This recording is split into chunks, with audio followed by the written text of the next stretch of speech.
this for all the naysayers and haters who made me one of the greatest. I know it kills you inside, that's why I do this for you. I do this for my father, who I've only seen from time to time in my dreams. I do this for you. I do this for my mother, who's finally clean, no longer a fan. I do this for you. I do this for my sister, my wife and my kids, cause they part of the team. I do this for all the naysayers and haters who made me one of the greatest. I know it kills you inside, that's why I do this for you. I do this for the kids who sit a bit outside the mix, who maybe cope through humor just to fit in for a bit, who never let the world know when depression's setting in. To all of those who know you, that impression don't exist, and it ain't counterfeit, it's just a way to counter it.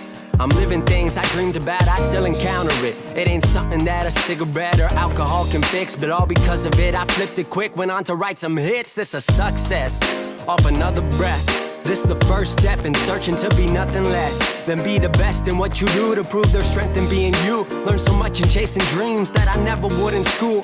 Depends on where your passion lie, just no passion never lie. Life presents distractions, but your actions have to fortify. The things that you believe in have to scream it like a battle cry, and leave the ones who didn't looking stupid while they're asking why. Couldn't lie, I really do this for the ones I love. Those who treat the music as a vice and lyrics like a drug. Those who need advice on how to lift their spirit high enough to break out of the box they make of lives they know aren't good enough. Just because it's how it is don't mean it's how it has to be. This is what the uninspired testifiers fail to see. Jealousy results from being that which others fail to be, and if it means you're not with me, that honestly sounds fair to me. I do this for my father, who I've only seen from time to time in my dreams. I do this for you. I do this for my mother, who's finally clean, no longer a fan. I do this for you. I do this for my sister, my wife and my kids, cause they part of the team. I do this for all the naysayers and haters who made me one of the greatest. I know it kills you inside, that's why I do this for you. Do this for my mother, she'll be working for the summer. Do this for my father, cause these days I often wonder what my life would have been like if I was not adopted. To grow up in a home where I was treated like a problem. I don't know, it's just a guess. Your guess probably good as mine. Lucky that I grew up in a home that wanted me to shine. Lucky that I grew up around some mountains we were taught to climb. Without that inspiration, I don't think that this would be my life. Do this for my friends who've scattered all across the country now. I'm out in Sweden walking back through life so I can write it down. Make a living off the sound, so crazy to say out loud. I'm the biggest thing since Travis Rice to come up out the town. Sorry, gotta stunt a little. Used to have my dreams belittled, but it's all a part of it. I know people's minds are fickle, lines between reality and dreams I blur like faded nights. Come up been so good for me, I wish that I could make it twice. I do this for my father, who I've only seen from time to time in my dreams. I do this for you. I do this for my mother, who's finally clean, no longer a fan. I do this for you. I do this for my sister, my wife and my kids, cause they part of the team. I do this for all the naysayers and haters who made me one of the greatest. I know it kills you inside, that's why I do this for you.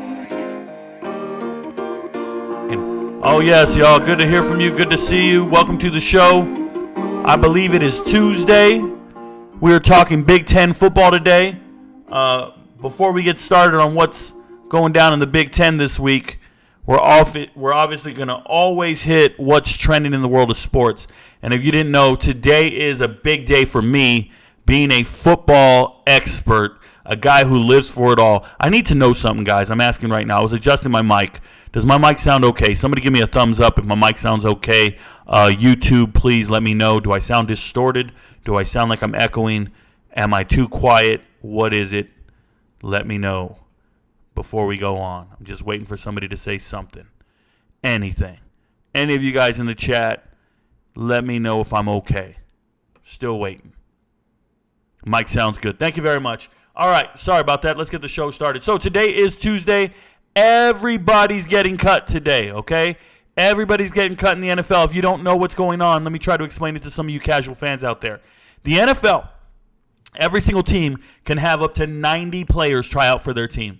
They get 90 players, and this is Russian roulette here. Now, when you see them on Sunday, there's only 45 guys suiting up for the game. 45 people on the active roster is what it's called. Are you activated for the week? But your roster has 53 spots on it. So every NFL team has to cut from 90 to 53. So that right then and there, that's 37 guys that are getting cut from each team. Okay? Across 32 teams, that comes out to about 900 something. 900 and some, might even be more than 1,000. Now, when they cut all these players, and they've been cutting them all month, today is the final day. They must get to 53. Now, once they cut the players, if they're rookies and they're in their first contract, when they get cut, it's called being waived. If you're waived, you now go through this waiver process. You hit the waiver wire. And the way it works is everybody gets in order. Everybody goes on that sheet of paper, and they go to the worst team in the league, and they say, do you want any of these players who have been cut? Do you want to add any of these players to your roster? Now, mind you, they've already made their 53. So just because you made the 53 right now does not mean you've made the team. Like, every single team cut down to 53. But when they look at the waiver wire, they're going to go, wait, can any of these guys help me? So first they're going to go to the dead last team in the league. Let's just use the Cardinals, for example. The Cardinals are going to look at every single player that was cut, and they're going to say, do we want to claim any of these guys off waivers?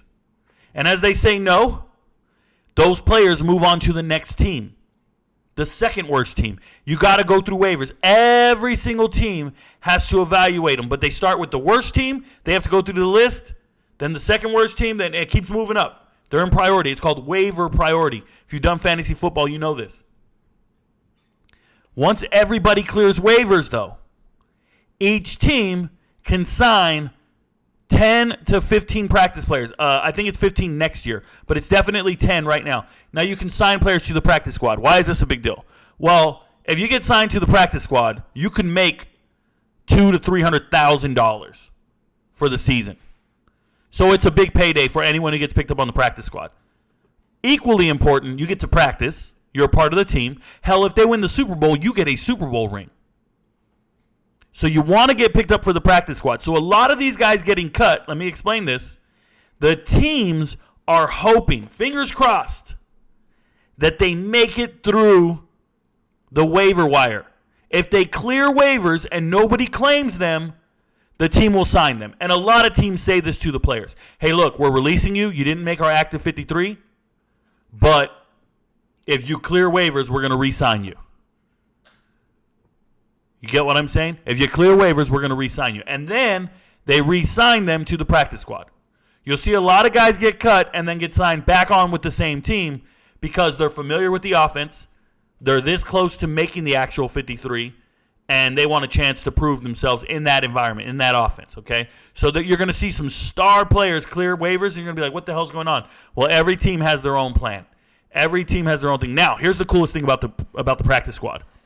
If you're on the practice squad, you can be signed by any team in the league. If any team wants to sign you, they can. The only rule is they must sign you to the permanent roster, to the active roster. So it'll be your lucky day. If you go to a practice squad and you're grinding every day, you get a phone call from your agent and he says, hey, you just got signed by the Eagles. You don't have to worry. You're not going to their practice squad. You're going to their active roster. If any team signs you, they must put you on their team for 2 months, okay? So you're not going to lose your job. It's the greatest feeling in the world when you finally get that call. My dog wants a cameo. What up, Ash? What up, sweetie? She just wants to play. So this is why it's so important to me right now. It's so important to me who gets cut, who gets signed, who makes the roster. And remember what I told you guys. There's going to be players like Keaton Mitchell and Ivan Pace Jr. They're going to be starters and getting starter reps. So while everybody told me my draft top 10 was wrong because certain teams didn't draft these players, where you at now? Where are my haters at now? These guys made the team over other players on the team. I don't care if they got drafted or not. They made the team. They're going to start. Jalen Moreno-Cropper, how close is he to making the team? I got so many guys. Every time I see a wide receiver released from the Seahawks, I just go, wait, did Matt Landers make it? Is Matt Landers there? Now, the only thing that can go wrong for anybody right now on the roster is your team looks at that waiver wire and goes, holy shit, we want that guy on this team. And if they claim anyone off the waiver wire, they got to cut somebody. It's musical chairs at that point. And if you thought you made cut Tuesday and you start celebrating, no. You can't start celebrating until next Tuesday, till the first paycheck you get from the NFL. So it's nuts. Yep. All right, so let's talk about who's been cut, because a lot of guys got cut. Now, I did my tabs way before a ton of guys' names are getting announced right now, so I'm going to be behind. But let's go see who got cut so we can talk about it. First guy that got cut, well, he didn't get cut. How about Big Nuts Lutz? Shout out to Kim Jones for talking about him. Big Nuts Lutz, kicker Will Lutz, traded for a 7th-round draft pick. Traded to the Broncos. Imagine getting traded from your team to Denver. You're going to kick an elevation. Big Nut Lutz is a great kicker. He can kick it. He's great. And now he's going to elevation. He's going to kick 60-yard field goals, bro. But look who they released. They released Brandon McManus, a good kicker. They released Elliott Fry. I don't really know him that well. But and if I don't know you very well, get out of here, right? And then Brett Maher. Brett Maher missed 2 extra points last year for the Cowboys. Brett Maher missed, what was it? Was it 4? No, I think it was 2 out of 4. In the playoffs, Brett Maher loses his job again. Former Dallas Cowboys kicker. He's gone. So shout out to them. 7th-round pick for it. Hey, check out Benny Snell. He got cut. Not expected to survive the final cuts from the Steelers. Or I'm sorry, from the Lions. Former Steelers running back. Tommy DeVito. He's a transfer. Ended up at Illinois last year. Goes to the Giants, undrafted free agent. And he plays really well. But they're going to still cut him because they're only going with 2 quarterbacks to the active roster, the Giants. What this means is Tommy DeVito will clear waivers because no team really wants him. But the Giants feel good about him. They like him. And they'll probably sign him to their practice squad. That's what happens there. So he gets released, and he's probably going to go to the practice squad. But you're looking at Tyrod Taylor and Daniel Jones. They don't need DeVito. He's not better than Tyrod Taylor. But he's a project. How about Melvin Gordon getting cut? So Melvin Gordon gets cut from the Ravens. This is where Keaton Mitchell makes the team. That tells me Keaton Mitchell makes the team. So shout out to Keaton Mitchell for showing up and taking lunch money. If you guys don't know, Keaton Mitchell played at Elka, Eagles Landing Christian High School Academy, Eagles Landing Christian Academy here in Georgia. Was an amazing running back. His father played in the NFL, undrafted free agent as well, earned his keep. And so here you have this young man go to East Carolina, ball out, leave school early, go undrafted, which is insane because I had him in my top 10 running backs. I'm still convinced he's one of the top 10 running backs out of this draft class. And he went undrafted. Everybody told him, Rico, you were wrong. Why'd you put Keaton Mitchell in your top 10? Well, he made a damn roster because I know he's that good. I've seen the tape. He's better than people in the NFL, and he just proved it. Shout out to him. Who did the Colts release? Ronnie Harrison, former Alabama kid, gone. Safety. Now, that's a veteran. When veterans get released, they don't go to the waiver wire. They hit free agency. Totally different thing. Now they can pick and choose where they want to go. You get a bunch of offers and you make it do. But now if they don't offer you, they don't offer you. Trevor Siemian, same thing. Trevor Siemian gets cut. He's out of there. Somebody asked me yesterday, who would you pick, Rico? Jake Browning or Trevor Siemian? I just looked at the 2 names and said, give me Siemian. I don't care. It doesn't matter. If you're not starting your boy, if you don't have Burrow, you don't have anything. Vikings, former 2nd-round pick. Now, look, this is a bust and a half, y'all. Ross Blacklock was a 2nd-round pick and never amounted to DIC. Look, this guy right here, he was drafted 40th overall. Can you imagine being drafted 40th overall back in 2020 and you don't have a job anymore because you just ain't built for it? You just ain't got it? Released. They were going to keep him for 2 years, see what he can do. Nope. Trash. It's too bad. Hey, DiNucci. Hey, and this is sad for me. So DiNucci's always a practice squad candidate. Gets released by the Broncos. But here's what I want to tell you guys about DiNucci. XFL players got invited to camps all over the place. Leading receiver was Hakeem Butler. He got cut 2 days ago from the Steelers. DiNucci gets cut. And Abram Smith, the star running back, he got cut. It's a lot of XFL guys getting cut on these last spots. That happens, guys. It really does. Shout out to Jake Fromm. He got cut. Jake Fromm is the father of the transfer portal. I don't know if you guys know this. But when Jake Fromm beat out Eason, was it Eason? Tony? Not Tony. What was the other guy? Jalen? Eason. The kid from Georgia. And he transferred to Washington. So he got the job at Washington with the Huskies. And then a guy named Jake Haener had to transfer to Fresno State. Thank you, Jake Fromm, for sending Jake Haener to Fresno State. That's Jake Fromm's doing because he beat out Eason. It's all musical chairs, bro. And then a guy named Woodbridge left Fresno State, and he's now the starting quarterback at the Raging Cajun. Just letting you know. Pretty cool. NFL teams cut head coach's son. If you guys didn't know, Doug Peterson, head coach of the Jaguars, his son was trying out for the team. And Josh Peterson here, he's had a long career. He's had a rough time trying to make teams. He's all over the place trying to get there. He's a tight end. Played at ULM, but he didn't make it on the Jags. Can you imagine you can't make it on the Jags? Your dad's the head coach, and they're cutting you? That's crazy, bro. Let this kid coach. Get him off the team. Let him coach. Coaches have nepotism. Players don't. Max Duggan obviously getting cut. Sucks. 7th-round draft pick. Didn't make it. He probably is a practice squad guy, or he's going to see there's what it says right here. When you guys see this, and it says the former TCU star will be an interesting one to watch on waivers. Is anyone going to claim him off waivers? Anyone going to claim him? Obviously, he goes to the Chargers. It's a pretty stacked quarterback room. They don't need him. Easton Stick beats him out. Shout out to North Dakota State's finest. Easton Stick beat him out. Okay? And now Max Duggan is sitting out there wondering, is he going to clear waivers and then be on a practice squad? Or does he have to go the XFL route? I wonder. I like Max Duggan. I think he's a good kid. I had him right behind Clayton Tune. He was my 7th best quarterback. 7th. Now, that's most, 7's pretty far back, but he was number 7. 6 was Clayton Tune for me. 5 was Jaron Hall. All these guys have an uphill battle. I was going to talk about this, but I made a video on it. I'll tell you guys because it is Big Ten. Today is Big Ten. We're talking Big Ten football, and we're going to hit it all. Obviously, we're heavy on the NFL right now because of all the cuts. But Big Ten football, Michigan, you guys know the deal. They self-imposed a suspension on Jim Harbaugh as their head coach. He's going to be gone for the first 3 non-conference games. And he's got a bunch of fill-ins while he's gone. Well, he just got his offensive coordinator to join him on these suspensions because they all made a bunch of errors. Okay. Infractions. Recruiting infractions, awaiting NCAA's findings and results, and they're going to impose their punishments next year. So in the meantime, they're pretending to do the wrong things or whatever. They're going to do all the right things to correct the wrong is what I meant.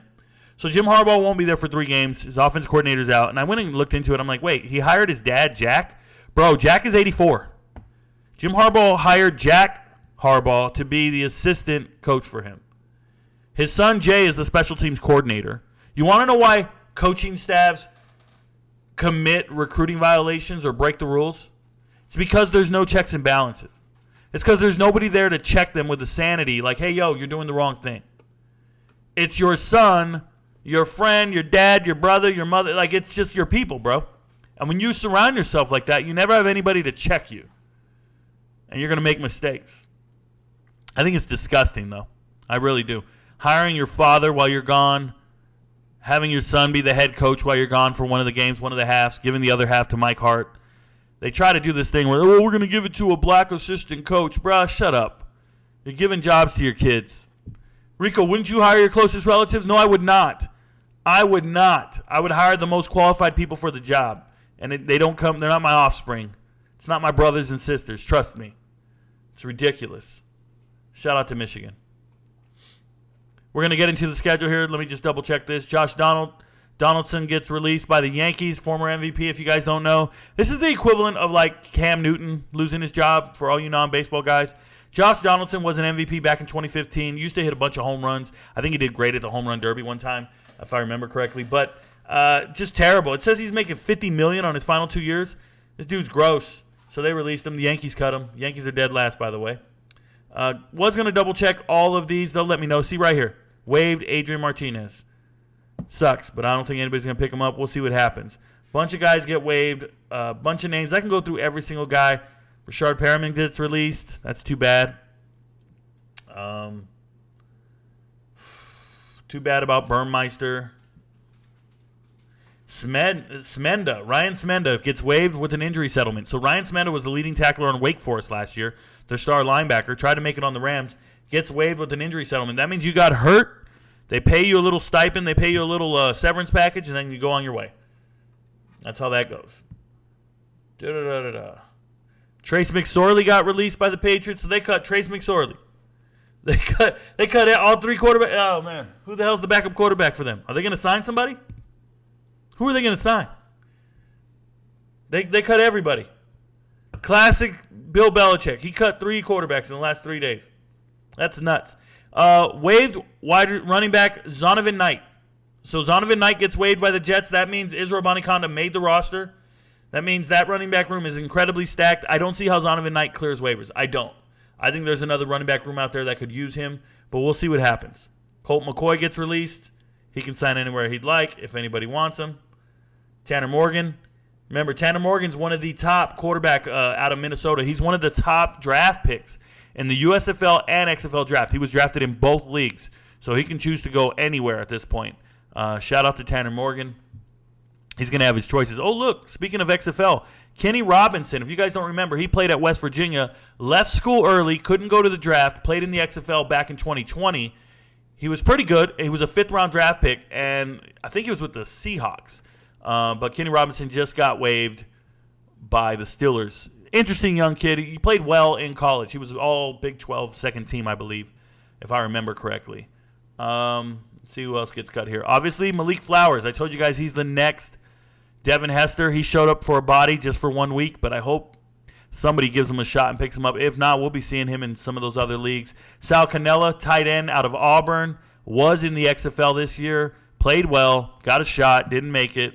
It happens. A lot of these guys are getting their shots, and they're still getting cut, right? It's just the final cut. There's not much you can do.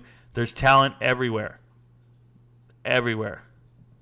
The Ravens, they're good. I was about to say Dante Demas, but nah.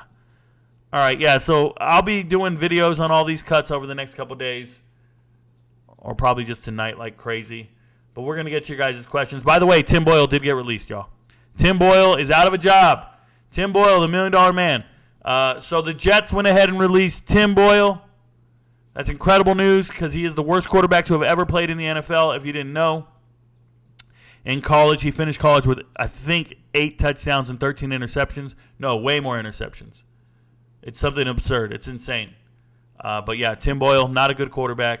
Likely practice squad if not picked up by another team. Once again, he'll go through waivers if nobody picks him up. He was on the Bears last year, 4th string, 3rd string. He was backing up Nathan Peterman. That's how bad he is. He backs up Nathan Peterman, the worst quarterback in the NFL by far. But they might go ahead and they're only running 2 quarterbacks in camp, and then they'll let Tim Boyle do his thing. Trash. All right. About to get to the chat here. I apologize. Oh, Seahawks cut a star. That's right. Aesop Winston. He's probably going to get signed by somebody else. All right. Before we get into the schedule, let's go take your guys' questions, and then we'll get back to the schedule. First, what up, Connor Foreman? Good first. Boss Omar says, good day, sir. Steve Talbot says, welcome to Big 10 Tuesday. Every single Tuesday this football season, we're going to be talking Big 10 football, guys. So thank you for being here. All of you guys watching on TikTok, I just want to remind you, if you want to ask questions, see the graphics on the screen, see what we're talking about, all you got to do, click the little link, go to YouTube, join the channel, come over to the live chat on YouTube. It's that simple. We got 64 people over here. We got 90 over here. So together, we got 150 people watching. Love to have you on the live stream. I actually get paid over here, just so you know. You got any questions, bring it. Remember, I want questions on the Big 10 today, not anything else, please.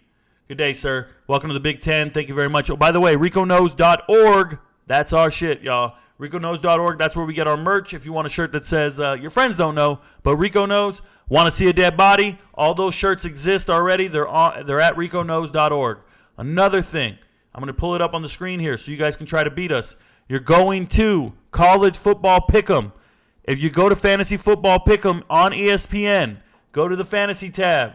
Go down to College Football Pick'em, College Pick'em 2023. I'm doing it on the screen for you guys to see. You're going to go here. It's going to give you this pop-up. You're going to pick confidence. Pick confidence. You're going to pick your teams, do all your things. You're going to pick all your picks, lock them in. Boom. Then it's going to say, what group do you want to join? Go to groups. And there we go. Say, show all groups. And there's Rico Knows. We are currently 1, 2, 3, 4, 5, 6, 7, 8, 9, 10. We are ranked 10th in the nation, and we are about 13 people behind the Michigan Wolverines. You can go in there and make more entries. Everybody can make 5 entries. So if you're already in there, make your 5 entries. Rico Knows. It's college football pick'em on ESPN. Follow the steps I just did on the screen. But go in there, join the Rico Knows group. Remember, mode is confidence. Join us. We're here to beat everybody. We want to be the top group. We'll be right behind Sports Center, First Take. I don't care, but we're not losing to some of these other groups. So let me know. Rico Knows. We are one of the top 10 groups in America. Get at me. All right. Now, going over here. Questions about the Big Ten. We need to talk about Minnesota versus Nebraska. I'm leaning towards Nebraska plus 7.5. So when I make my picks for these games, I don't know the spreads. I call them straight up. But now that I know Nebraska is a 7.5 point favorite or underdog. Are you saying Nebraska's 7.5 point underdog? I don't know much about odds. I'm not a gambler. Guys. I make my picks. I'm not a gambler. I make my picks. I can just tell you that it's at Minnesota, so I'm assuming Minnesota's the favorite by 7.5 points. That sounds absurd. I would take Nebraska in that game. I would take Nebraska. They're not 7.5 point underdogs to Minnesota. That's how I feel. Just letting you know. Rico, is Evan Hall good? Is he going to produce with JT on the public, what is it? The physical unable to perform list? Prospect edits. Evan Hall. This is a running back. In high school, he rushed for over 2,000 yards. I can tell you that. In high school, Evan Hall rushed for over 2,000 yards. And he was a really good running back out of Maple Grove. But then he went to Northwestern, and he's a Minnesota kid, okay? So he goes to Northwestern, and I watched him for 4 years, and I never was impressed with Evan Hall. He catches a lot of passes. I'd assume they're going to throw him the ball. He's good for receiving, like catching passes. I just don't think you should ever pick anyone on the Colts offense. I think they're going to be punting a lot. I think they're going to be behind a lot. I think they have a terrible quarterback in Anthony Richardson. I wouldn't want any part of that offense. But Evan Hall, I've never been impressed with him. I don't think he has breakaway speed. I didn't understand how he got drafted ahead of Keaton Mitchell. I'm being serious. I didn't understand it. Evan Hall was drafted in the 5th round by the Colts, pick number 176. I'm just not. He doesn't move me, bro.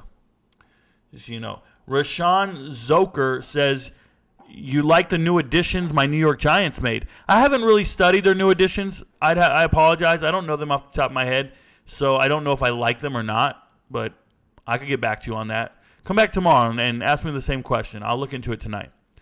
Willie Bobo, what up, Willie Bobo? He says, yo, peeps, it's your boy. Get at me, partner. I'm telling you right now, Willie Bobo is the most consistent follower I have, and he talks crazy, bro. He types in Ebonics. You ain't never seen some shit like that before. He types in Ebonics. Shout out to him. Prospect Edits, another question. He says, my boy Eli Ricks earned himself a spot on the 53. Howie doing work on these fellow GMs. Shout out to Howie, the GM for the Eagles. Found himself undrafted free agent in Eli Ricks, and he made the 53. Congratulations to Eli Ricks if he sticks on the roster, if he ever plays, does his thing. That's got to be a dream come true for that young man. Willie Bobo, hit the like button, my country people. Yes, hit the like button. We got 76 people in here right now, 70 over here. We're kind of split half and half. Hey, hit the like button when you get in the chat. If you can't hit it while you watch the show. You got to leave the show, hit the like button, then come back in the show. That's what you got to do, or hit the like button before you enter the show. But please do. It helps get the show across the world, helps build our numbers, and it helps feed me, bro. Just being real. Willie Bobo is here. Dance floor is open in a bit. Shout out to you, Steve, just for knowing the deal. Prospect Edits, third question today. He says, Rico, do you know about Abu Kamara, the incoming freshman at Yale? So I don't necessarily cover FCS football, Yale being in the Ivy League. I wouldn't know the players on them, but I do know Abu Kamara because I actually thought he was going to be an FBS level running back. I didn't know he was going to Yale. He's from Delaware County, PA, I think, and he's a good running back. That's what I remember from him. That's all I can remember. Thought he was good. So shout out to him. Lewis Henton, what up? Roll Tide Roll, brother. Good to see you. Willie Bobo says, wrote a song, like to hear it, here it goes. And then he says, let's go, Brandon. Okay. Kim, the beautiful Kim Jones, my significant other, she says, hey, everyone, there is only one like. We need to step it up and hit the like button. Shout out to you guys. Please hit it. Thank you very much, Kim. She's on the like patrol. Willie Bobo, heed the warning. Idalia, oh, this is the hurricane that's coming, is headed way through Georgia. We've been raining every single day. I can't tell if a hurricane's here or not. I don't go outside often. The only time I do, I go to Five Guys, and I eat like a damn king, bro. I had 2 burgers today. One lady gave me her burger. True story. She didn't like it. She said it had some pink in it. She didn't want it. I ate the whole damn thing. I'm all right. I'm still breathing. I'm just letting you know I'm still breathing. Michael Shelley says, thoughts on Jake Bobo. So Jake Bobo, transfer, tight end, surfer type dude, because he just went to UCLA. Here's what I'll say about Jake Bobo. I made a video on him. Go find it. Maybe do hashtag UCLA, hashtag Rico Knows on TikTok. Do those 2 searches. Hashtag UCLA space, hashtag Rico Knows. Hit enter and find every video I've ever made about UCLA. You'll find one about Jake Bobo. If not, go to NFL Draft playlist on my homepage. You go to my homepage on TikTok. At the very top, there's all these playlists above the videos. Scroll till you find the NFL Draft playlist. Go in there. Scroll to the bottom. Go find Jake Bobo. He's somewhere in there. Colts don't have anyone over 30 on their 53-man roster. Hell yeah. Hey, I'm telling you, people don't want old folks. They don't want the old fogies. Isaiah Caldwell. Boom. He says, first live I've been to. Oh, welcome to the show, man. I appreciate you being here. Isaiah Caldwell says, thoughts on Tommy Sweeney. Tommy Sweeney. All ACC tight end out of Boston College, I believe. 7th-round draft pick. Tommy Sweeney, what do you want me to say? Former Bill, now Giant. I don't really know what else to say. I know his journey. I know who he is. He's had about 18 catches in the NFL. 18 catches, 190-something yards, and a touchdown. I don't know much about him. I don't know what else to say. What's good, Rico? Hope you and everyone in the chat, friends and family, and every single person is having an amazing day. You know what's crazy? Is you guys can ask me about players, and I can do that right there. I can tell you their journey, everything about them, and people accuse me of being a Google monster. People accuse me of, like, searching on Google and looking shit up and not knowing anything. Hey, Rico, I could do what you do. You don't know anything. Bruh, you guys, this is a kid asking me. The question was about a running back coming out of high school, about to enroll at Yale. This one's about a guy named Tommy Sweeney, a tight end that went to Boston College, that was at the Bills and now the Giants. Like, you can't do this. You can't do this. I'm just letting all the haters know. You cannot duplicate what I do, bruh. Just want you guys to be aware of that. Hey, I'm going to get back on focus. I'm going to get back on script, bruh. Whew. Guys always say, hey, Rico, you want to come on my podcast? I'm like, yeah, man, I'll show up. I got one coming up, I think, next week. I said, yeah, I'll show up. He's like, okay, man, well, I'm going to give you the list of questions and the syllabus and the way we're going to run this whole thing so you know what's going on and you know ahead of time. I said, dude, you don't need to do all that. Just tell me when we start. Just tell me when we start. And he's like, okay, you sure you don't need to prep? I don't need to prep, bro. We can have a discussion and just start talking. I can go. This guy says you can't get 71 followers. I got 73 here, 76 here. I cannot not get 71 followers. Get at me, bro. Thanks for the song. Oh, shout out to you, Willie Bobo. Hey, shout out to my father. I want to say something about my father, man. He sent me my father is 60-something years old. I think he's 61. And he sent me an audio clip of him playing in a band. I want you guys to know my father never played in a band in his life. He started playing drums at about 50 years old. Just picked it up out of nowhere. And if you thought he was a drummer, like just keeping a beat, boom, boom, boom, boom, boom, boom. Nope. My father's a straight drummer, bro. Just killing it. He sent me a clip and he was like, yo. He said, yo, check out the drums. I'm on the drums on this. All I did was listen to the drums. Shit had a breakdown and everything. I sent that shit to Kim. I was like, yo, listen to this. My father's on the drums. She's like, oh, I didn't know. He's like a real drummer. My pops, hey, the moral of the story is between my father, myself, and my twin brother, we naturally are the best at anything that we apply ourselves to. We are naturally, innately great at whatever we choose to do. That's real. If I choose to become an accountant, I would be the best accountant you've ever seen. If I choose to become anything, I just become the best at it. And right now, I chose to become a sports journalist, and I'm dominating these cats. Shout out to Tom Luganbill for being a complete scrub. Can't step to me, bro. I wiped the floor with that dude. And he's been doing this shit for 20 years. I'd wipe the floor with him. He's only known because he did it for 20 years. I do it for 20 minutes, and I'm taking over. Real talk. Busy day in the NFL. Yes, it is. Shout out to you, Trey Glass, and good to see you again, brother. Corey Flores, always spreading the positivity. Yep. Blunts on Paper podcast. This is one of my former football players. I used to coach him. Shout out to DJ. He says, Coach, keep doing your thing. I want to keep tuning in. Need to get a little bit better on your picks, but you did cause some things right. I do give you, what if Colorado beats TCU? I will say Rico knew. Shows, check this out. DJ, I ain't worried about my picks, bro. I made predictions all off season, and they're all hitting right now. Today was a day full of hits. Who the hell can predict that the Cowboys are going to cut their second best running back, not their third or fourth? Who predicts that stuff? Me. Who predicts the starting quarterback at Ohio State when everybody keeps telling me it's Devin Brown? Everybody tells me I'm wrong. And I'm like, yeah, I know, but McCord's going to start. Anyways.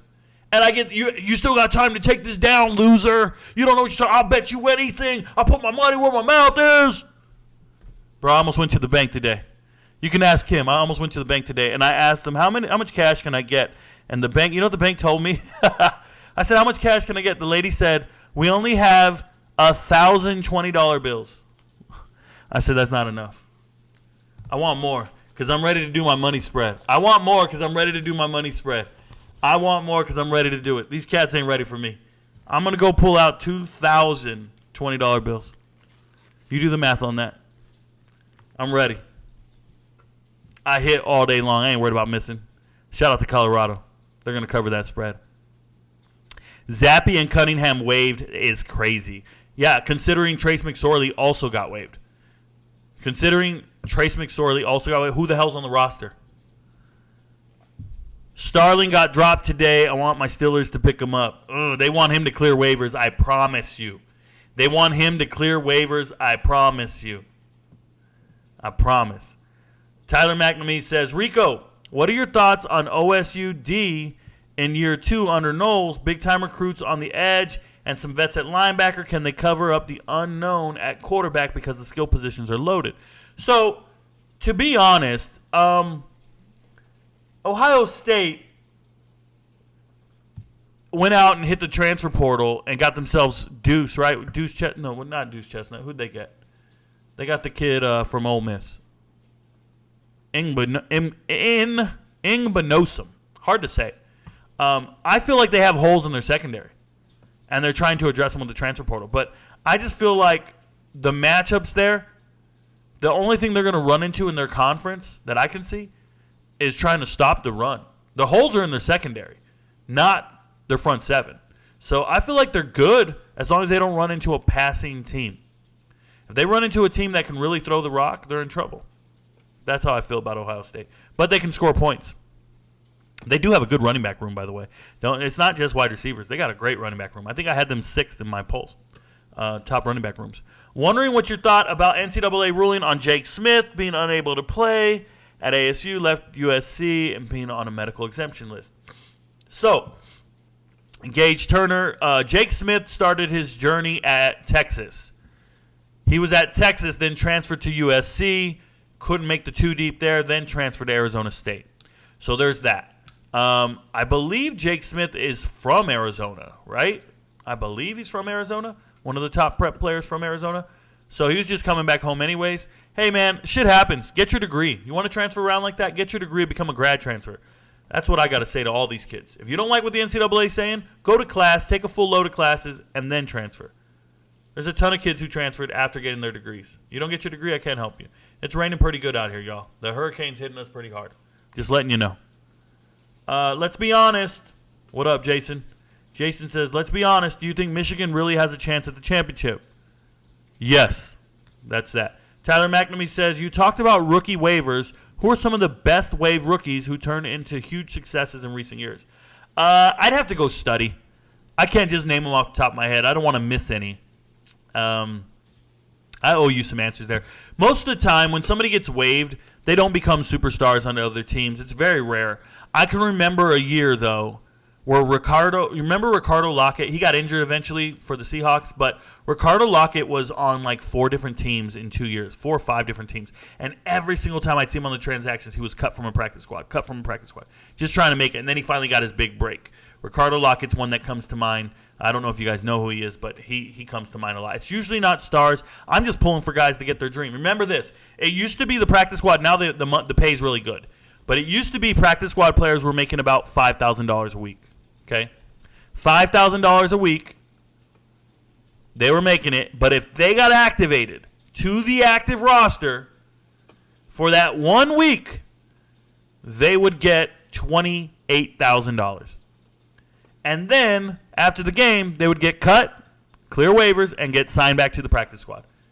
I've studied these guys. Guys get activated for 1 game, cut, and get back to the practice squad. But that 1 game they were activated for, $27,000, $28,000. You know how good that has to feel? I want those men to feel that one time. Just one time, hey, they call you in the office, and they're just like, hey, man, we're pretty light right now. We gotta put you on the 45. We got to activate you. You're going to be active for tonight's game. Get your jersey. Get your cleats. Call your mom. Get her to the game. You're going to be playing. That's pretty cool. Facts for at least 8 weeks. There you go. Isaiah Caldwell knows. 8 weeks, you get signed to the active roster. TJ says, what are your thoughts on Michigan State transfer running back Nathan Carter? So Nathan Carter is from UConn, transferred to Michigan State. He's a very good running back. Very good running back. Not a lot of production, but talent-wise, when I watch him on tape, boy, looks sharp. I'm just letting you know right now. Now, I don't think very highly of Michigan State this year. Somebody's got to lose in the Big Ten. He's one of them. Opinion on Zappe getting cut felt weird considering he just drafted last year and has shown promise. So, yeah, he's shown promise, BBW, but let me explain something. When you have 2 quarterbacks, you don't have one. That's what I'll say. If you have a 2-quarterback system, you don't have a quarterback. Your team is split. Your locker room is split. Half the players and receivers believe in one guy, and the other half believe in someone else. And if you ever want to give your quarterback confidence and the whole locker room, get rid of his competition. And Bill Belichick understands this dynamic, right? So you go and cut Bailey Zappe. Now, anybody who was loyal to Bailey Zappe, staying after practice, doing extra reps with him, hoping he would be the starter, oh, he throws to me, right? None of that. All that goes out the window. We got Mac Jones. We're banking on Mac Jones. Don't want to hear shit else. I think the Patriots want to lose a lot of games. I think they want to go and get themselves somebody named Drake May or something. Shout out to Eli Ricks, 53. Liked him out of high school. Surprised he didn't get drafted, but ends up making the roster anyway. So, yeah, Ryan Ray, he didn't get drafted because he played terrible. It's hard to stand out when you're surrounded by 5-star players at every position. But if you do, you're going to stand out for all the wrong reasons. And Eli Ricks was not a draftable guy. Just character, work ethic concerns. Made the 53. Congratulations. But I'm letting you know why he wasn't drafted. Congrats, though. Who will the Patriots sign for a backup quarterback? So usually when they release everybody like this, they see somebody in the waiver wire they want. They've already seen somebody else get released that they want to pick up. So they're going to probably pick somebody up who has, non-threat to their starter and can come sign and play. Tim Boyle sounds good. He's from the Connecticut area. He's from there. Like, he doesn't hurt. He'll play for the league minimum. You're going to get somebody like that. So you just sit tight and you'll find out. Matt Landers got cut, I think. Damn. I got to check. Josh McDaniel said the practice squad is 16-plus an international player if they have one. Yeah, so the practice squad grows. This is all based upon the NFL Players Association, CBA. So if you go read the CBA, it scales per year. They wanted it to grow all the way to 20 at some point. But it's got to come out of – their pay has to come out of the salary cap, and that's going to happen. But they're going to keep them. Yep, they're going to keep practice squads. They think it's essential to injuries and being prepared for things. Yep. Broncos trade tight end Albert Ogblah to the Eagles. I played against him in high school. I can't say his name, so I just do that. Eagles signing Isaiah Rodgers just proves how desperate they are to sign draft all character concerned guys. Yeah, I thought Isaiah Rodgers got released, the kickoff returner guy. Did he get signed? Okay. Dwayne McBride getting cut from the Vikings was kind of surprising. Not to me, but just didn't perform in the preseason. If you don't look explosive against third stringers, you ain't got it. Yeah, so Dwayne McBride, I told everybody, very limited running back.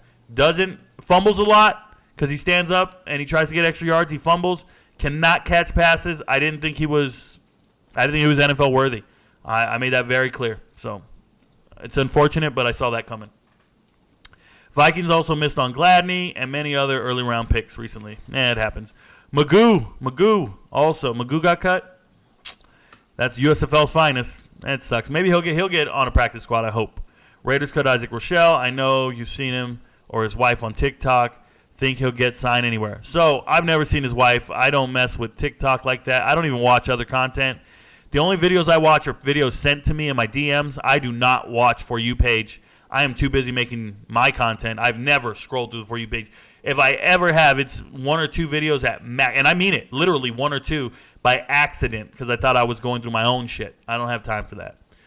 Rico, definitely a snitch. Harrison Clark, yeah, you dry snitch, bruh. You couldn't make it on my block.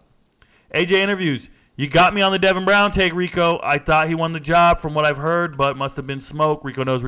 Thank you, AJ Interviews. If you guys didn't know, AJ Interviews is very close and informed on the Ohio State football team and program, and AJ tried to correct me and tell me I was wrong about McCord. But the problem with a lot of you guys who are close to programs is you listen to local podcasts. You listen to guys on the radio. You listen to guys who talk about the team. You read every article about your team. You do all that shit. I don't do any of that. I'm not influenced by any of those guys. When I make my assessment and my decision, I'm watching tape. I'm reading essential things that matter to me, like the outcome of a game or practice. I do not get into the opinionative or subjective videos. I don't care what anybody local has to say, the guys who stay after practice. I don't care about none of that shit. I do my own assessments, and that's why I'm not influenced by the masses. And even that in that video, imagine the conviction I got to have, AJ. I make a video, and I tell you guys, McCord's the starter. And 99% of the comments are calling me an idiot. Rico doesn't know. He's uninformed, this, that. 99% of the people in there. And here's what happens next. Now, all 99% of those guys can turn around and go, oh, well, everybody thought he was going to start. I missed, but everybody thought he was going to start. What's the big deal? That's what everybody was saying. You just got lucky. That's how you guys do it. You marginalize greatness with that shit. So I admire you for coming in here, being honest, opening up and saying that, and then chanting my name 3 times. You keep doing that, brother. Say it 3 times in front of the mirror. You won't have nightmares anymore. Jacob Eason, exactly. Went to Washington, made a Jake Haener transfer. How do you see the Utah-Florida game going? That's going to be discussed on Thursday, SEC Thursday. Today we're in the Big Ten. Rico, Florida prediction. We're not talking any of that shit. We're doing Big Ten. It's Big Ten day, Big Ten questions only. Donaldson was amazing for the Braves. Yes, he was. Have you talked about Eric Gilbert getting arrested yet? I have not. I made a video about it this morning. Look, Eric Gilbert, all-world tight end coming out of high school. The very best tight end I've ever seen in high school. One of the best high school players I had seen in the last 10, 20 years. And went to LSU, started as a true freshman, then fell apart mentally, and apparently he's making poor decisions. I will not blame mental health on robbery, okay? I've been dealing with mental health for the vast majority of my career. I'm a 20-year-plus military veteran. I have a ton of soldiers with mental health concerns and issues. None of them are robbing and doing anything of that nature. That's just criminal acts. I don't got room for it. I don't have time for it, and I'll report it accordingly. So Eric Gilbert, good riddance. I hope Matt Rule holds him accountable and does what he does. McSorley, the college football GOAT. Go hit a home run with it. You do your thing, Chase. Miles Slusher starting for Colorado. Very scary that Miles Slusher is starting. If you guys didn't know, Miles Slusher did start every single play and game for Arkansas last year. But he was also one of the worst-rated safeties in the entire country last year. So seeing a guy like that go to Colorado and be a starter, here's what I want to tell you guys. You got all these recruits. You got all these stars. Stars are potential. It's somebody's evaluation of your huddle film or how you did in the camp. None of that matters in comparison to somebody who's actually laced it up on a Saturday and actually played, right? So when you start looking at players from Colorado who actually played and have production, they're the ones who are going to see the field. They're the ones who are going to beat it out. They're going to win the competition and actually be on the field. So shout out to Miles Slusher. I hope he's better. But I've always had concerns about Kelly's defense, to be honest. Sorry about that. Well, let me go over this schedule, and then I'll get back to the chat here for the Big Ten questions. 1 second. Let me go over the schedule. I'll give you guys my picks. I got to get it in writing.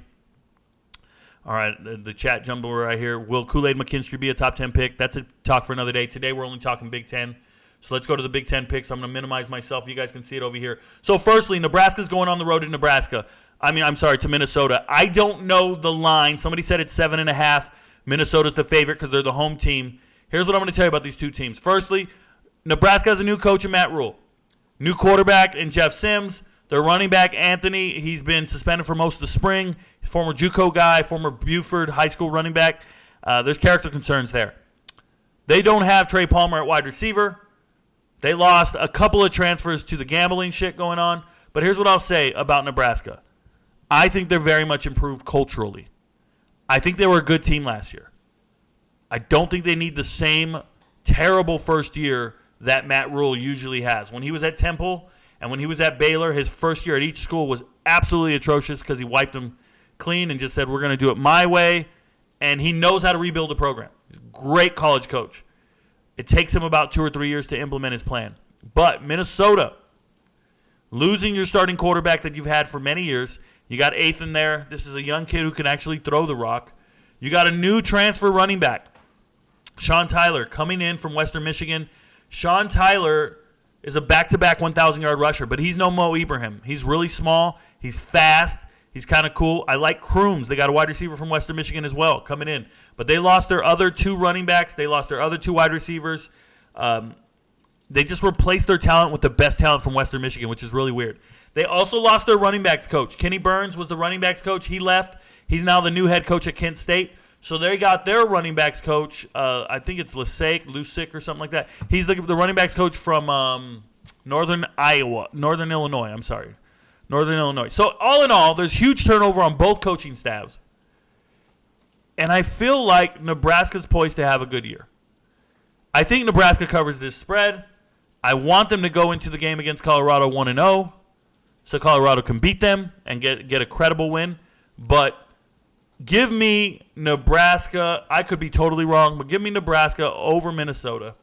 Give me the hype. I like it. Next game, Central Michigan at Michigan State. Central Michigan actually kept a good nucleus for their team. Their head coach is the former head coach at Florida, and I like them a lot. Michigan State, they look terrible this year. Mel Tucker needs to be on the hot seat for real. They lost their starting quarterback. Shout out to Peyton Thorne. They lost Keon Coleman. They lost everything. I don't know how I feel about Michigan State. I can tell you this. They got very senior linebackers. They got a very good defense. But give me Michigan State at home to beat Central Michigan. So we got Nebraska, Michigan State. East Carolina's covered its bare. East Carolina lost their starting quarterback, 2 wide receivers, starting running back. They lost everything. East Carolina's not it. They're going to go into Michigan and get smashed. Pause. And Michigan's going to win without Jim Harbaugh on the sideline, no problem. Utah State at Iowa. If Iowa wants to be somebody, they got to win this game handedly. Utah State's not a punk. They look good, but we'll see what happens. I got Iowa winning that game. Okay. Fresno State's going to Purdue. Shout out to Ryan Walters. Ryan Walters is a great defensive coach. He's the new head coach at Purdue. Purdue has their starting quarterback, Hudson Card. Purdue has Maccabee. He's the starting running back. He's a beast. Used to be a hurdler in high school. 1,000-yard rusher last year as a freshman. Here's a problem.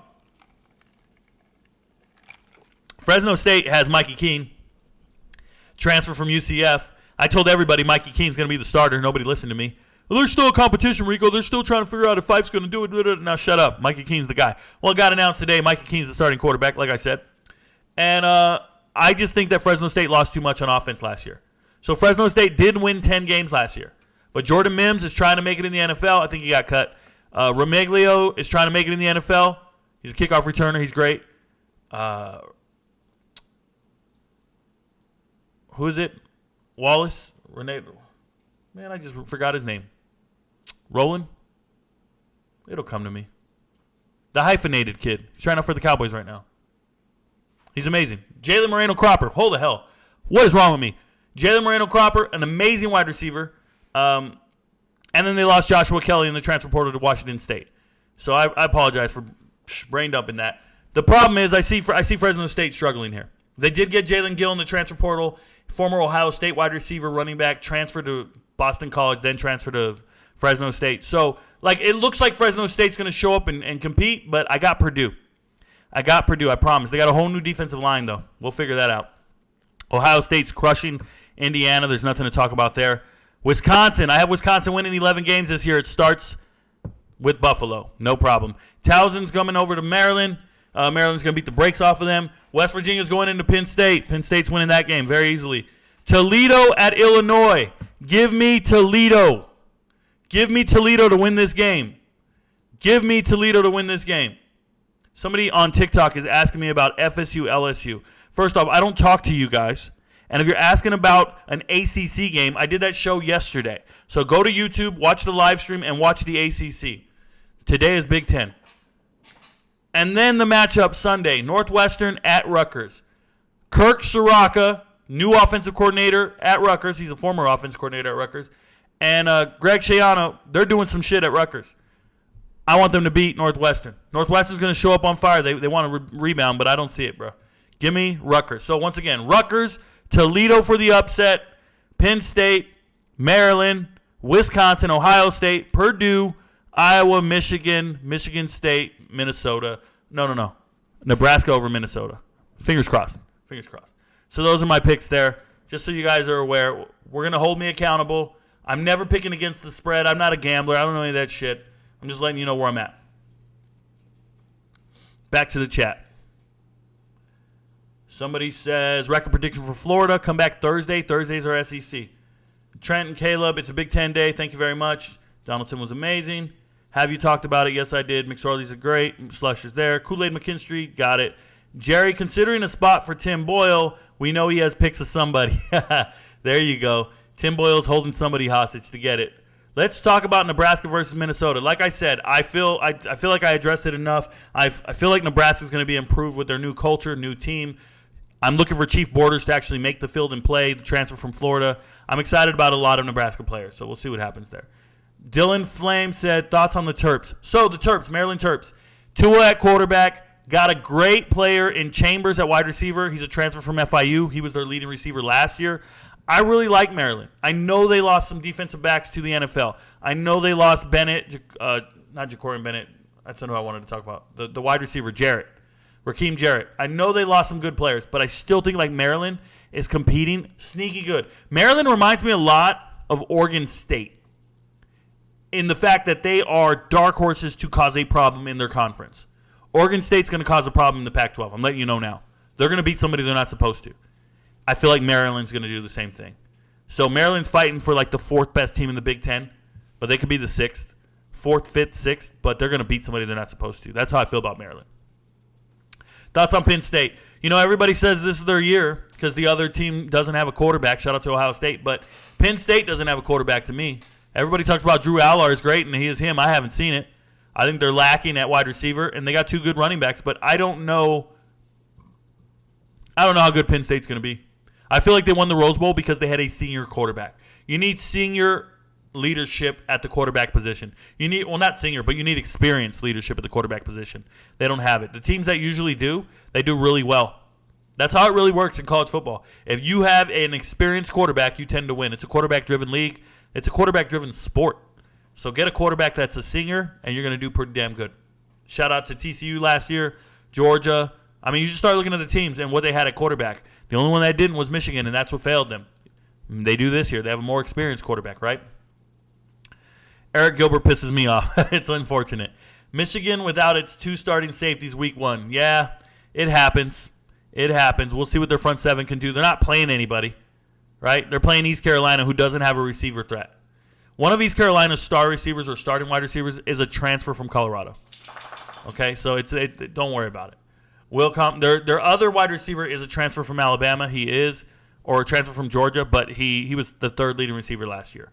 Will Compton recently predicted Nebraska to go 9-3. Any chance they win more than 6 games this year? Yeah, I had them going 9-3 at the beginning of the year. What did I predict them now? Recently, I made a prediction on them. If you look at my top new coaching hires, where are they? Matt Rule. Oh, I got them going 6-6. But at some point, I did say they were going. If you guys don't know, those are all the new coaches and where I have them ranked. I have them with 6 wins, but I did have them a little higher at some point. I think I had them 7-5. even up to 8-4 at some point. But I go back and forth with some of these games. We'll know more as the weeks go, right? The predictions will get a lot better as the weeks go, and we know what we're working with. Right now, it's really difficult because you don't know what you're working with. But after 1 or 2 weeks, you should be a little more accurate with what you're predicting, right? Theoretically. Not that it matters, though.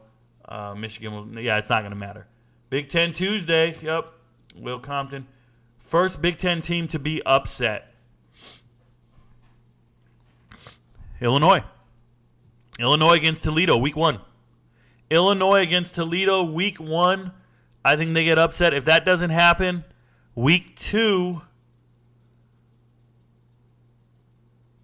Kansas is going to beat Illinois again. I'm hoping. Colorado's beating Nebraska.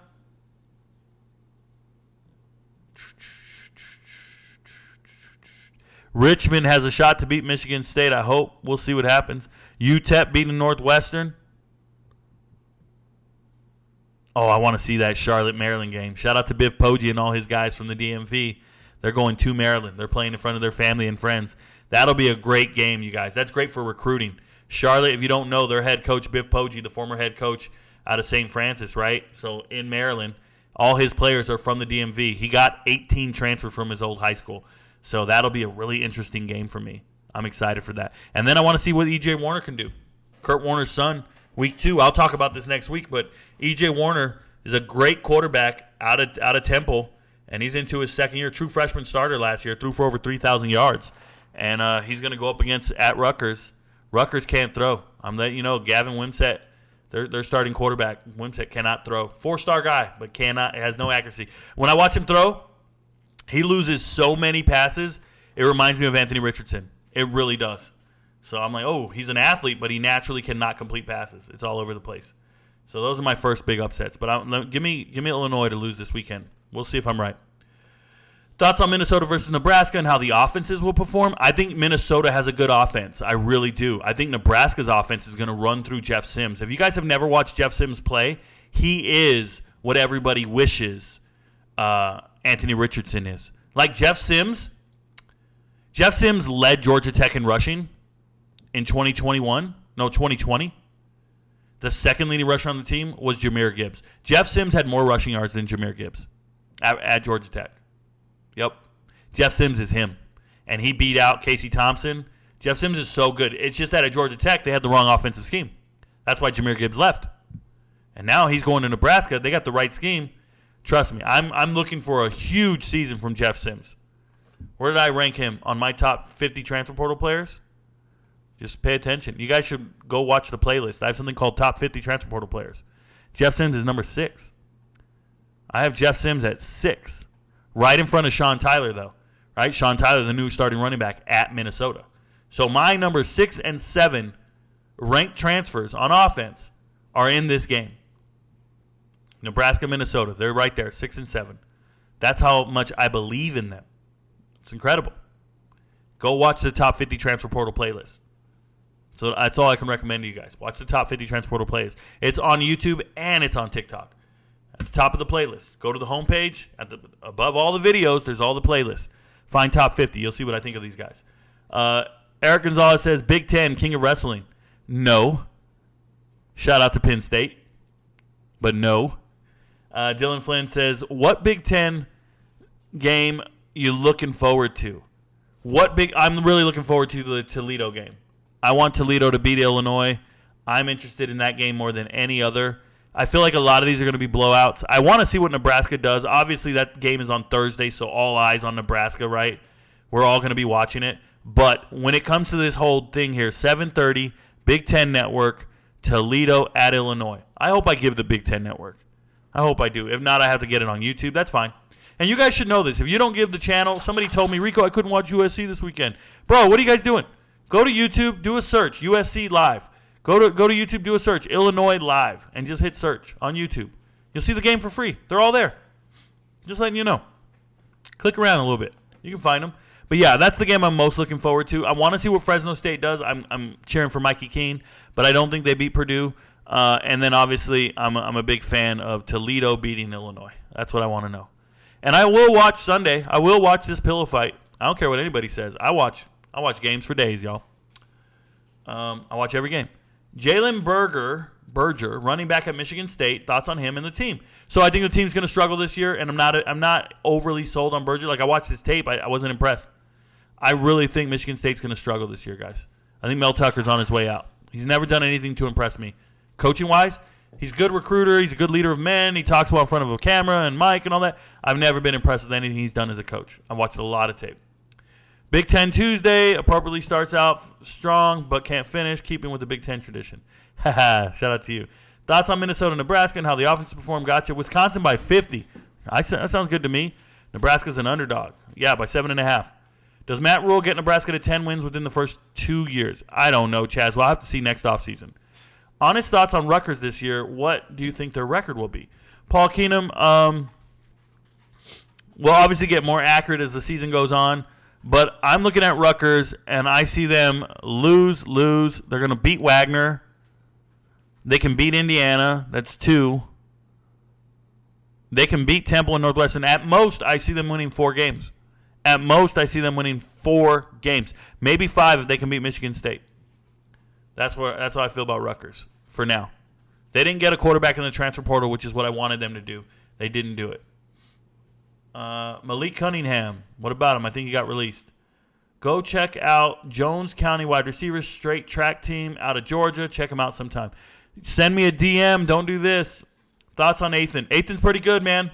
Callum McManus, he's a good quarterback. He played good in the bowl game. This is Minnesota's starting quarterback, if you guys didn't know. Young kid, I think he's good. We'll see what happens. He lost 2 of his wide receivers, but he's had all summer to get continuity with Crooms, so we'll see what happens. Thoughts on Patriots only having 1 quarterback? They're going to pick somebody up off the waiver wire. They'll be fine. Do you think Maryland can one day be competing with the top dogs in the Big Ten?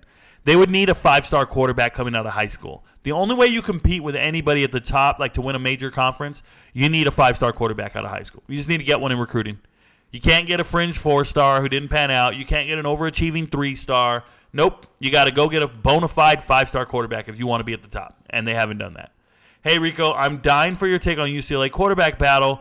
I'm worried about extending the competition into the season. Any thoughts? Should they just start more and let him take some licks? Not at all.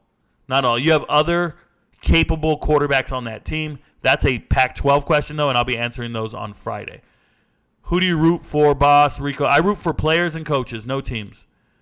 Andy Gonzalez says, what do you think Jerry Jeudy's stats going to look like? No clue.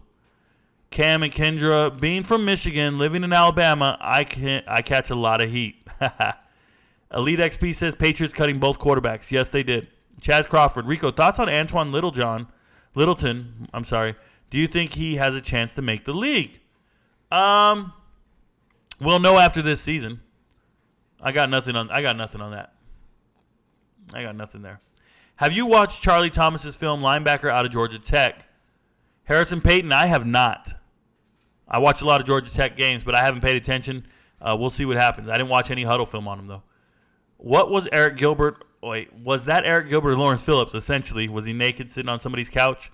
Steve Talbot says, not going to lie, Big Ten has at least 4 teams that are not trash. Shout out to them.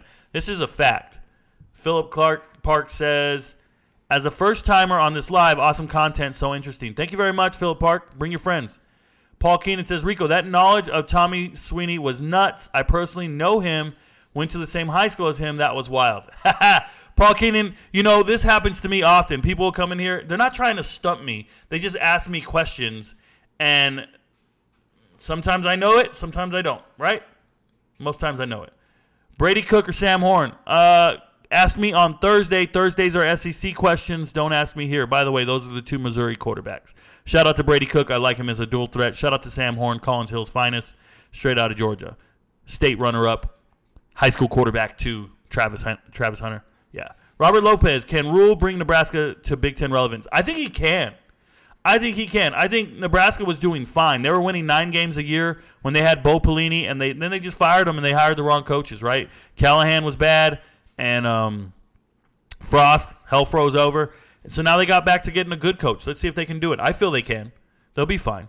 First time on live, what up? What up, Kev Rogue? What up, brother? Your dad is badass. Thank you, Kim. He's the baddest. Rashawn Zoker, Nebraska is underdogs. Okay. De Niro, good. What will a TCU look like if primetime rolls in and wins? You can ask me that question tomorrow. I'll be talking about the Big 12 tomorrow. Wait a minute. There's another DJ in here. It ain't me, Rico. No, there's a ton of DJs. My father's actually a DJ as well.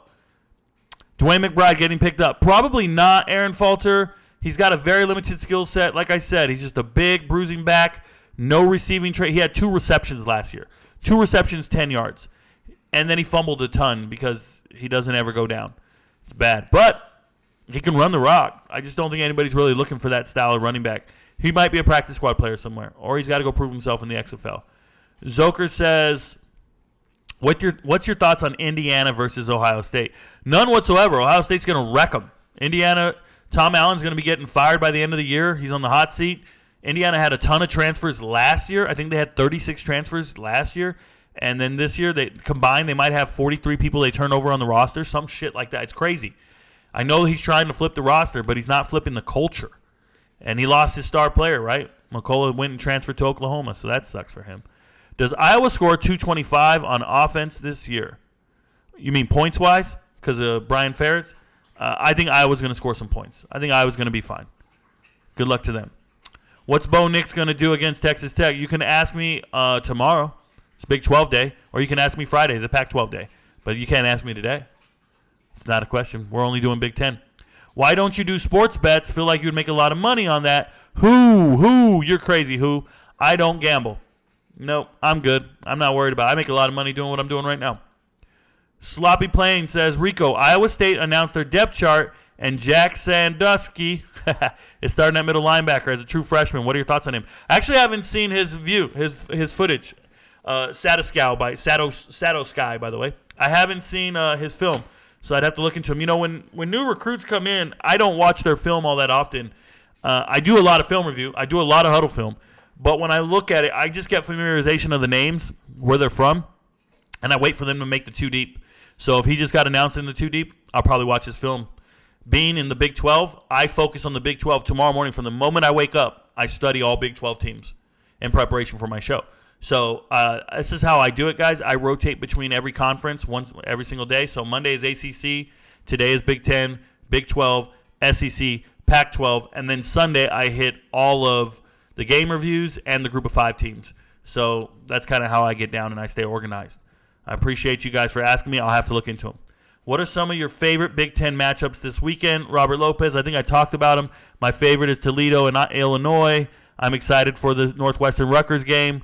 I want to see Wisconsin's new offense. I want to see Purdue and Fresno State. That's probably another really good matchup for the most part. Everything else doesn't tell me much. Obviously, I want to see Minnesota and Nebraska. Cade is hurt at quarterback for Iowa. Okay. Well, then they're in trouble because they didn't have good quarterbacks on the team last year. They were actually terrible, and Alex Padilla transferred away. So did 2 other guys, freshmen. So I don't know what they're going to do. Iowa never had an offense. Yeah, okay. Fresno State over Purdue this weekend. Lock it in. Lock it in, Cade. Cade's talking crazy. I'm not locking that in anywhere. Shout out to Mikey Keene. I love him, but I'm not locking that in. Rashawn Zoker, Iowa plays good defense. Yeah, so does everybody else. Cooper DeJean is a beast. He is. Shout out to Zucker says, Yo, Rico, if one of these major sports channels wanted your services, will you go?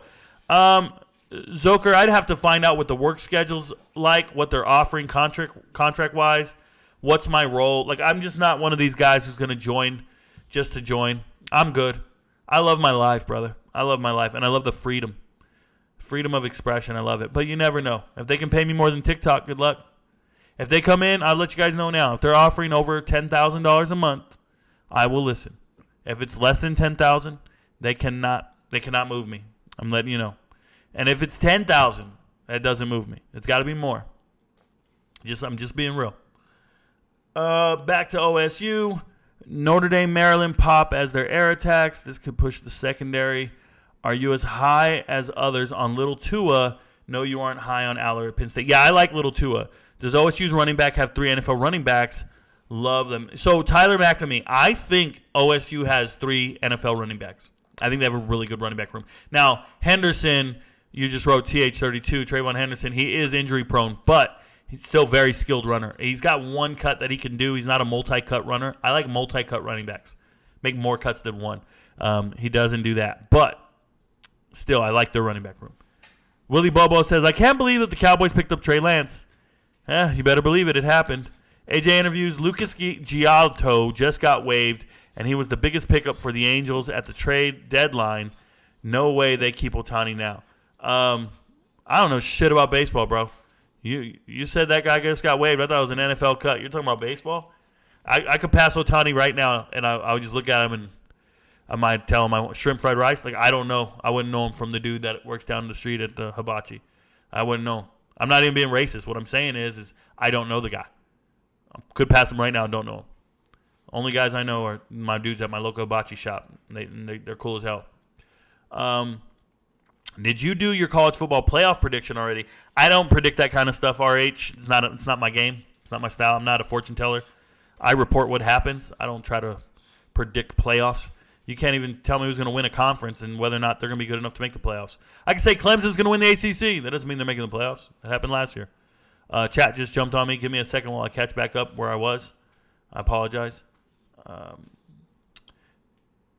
Larry Hubbard says, think U of Memphis gets a Power 5. It's possible. If it is, it's going to be their basketball team that's pushing it, really, because they're relevant in basketball. It's possible, but I hope they do well. Good luck for them. Will Jake Moody be any good? I have no idea, Kev Rogue. That's the second question you've asked me. I'm just like, I don't know. That's a question. I don't know.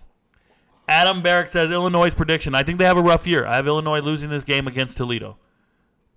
That's what I'm saying. Now, they could win it, but I have them losing it. But we'll see what Luke Altmaier looks like. Thoughts on Jeff Sims in Nebraska this year? I hope they play well. I have them winning a lot of games. I have them winning 6 games. I like Jeff Sims a lot. Matt says, Rico, what up, bro? Not talking about Pat's quarterback jab at all. What do you want me to talk about? They have their starting quarterback, Mac Jones. So what? They're going to go grab a backup off the waiver wire. What's the problem? There's nothing to talk about there. What up, Rico? What up, Rock Drums? My friend Keegan Smith is on the CMU offensive line. Oh, shout out to you, AMT. Excited for the game as a Michigan State fan. Okay, go green. Go white. Robert Lopez says, does the McNamara injury put Iowa on upset watch in your opinion? Yeah, because I think Utah State's real. I would say it puts them on upset watch. I'm telling you, Iowa does not have – what's the spread on the game? Can somebody tell me what the spread is on that game, the Iowa-Utah State game? It's at Iowa, but let me know the spread. Now, Iowa has a great defense. Shout out to Nick Jackson for transferring in from Virginia. My number one defensive transfer in the country. Like, my number one. When you look at my top 50 transfer portal rankings, number one up there on defense, this column right here, Nick Jackson. He had over 100 tackles 3 years in a row at Virginia. He's so good. So, I think Iowa's going to be hard to score on.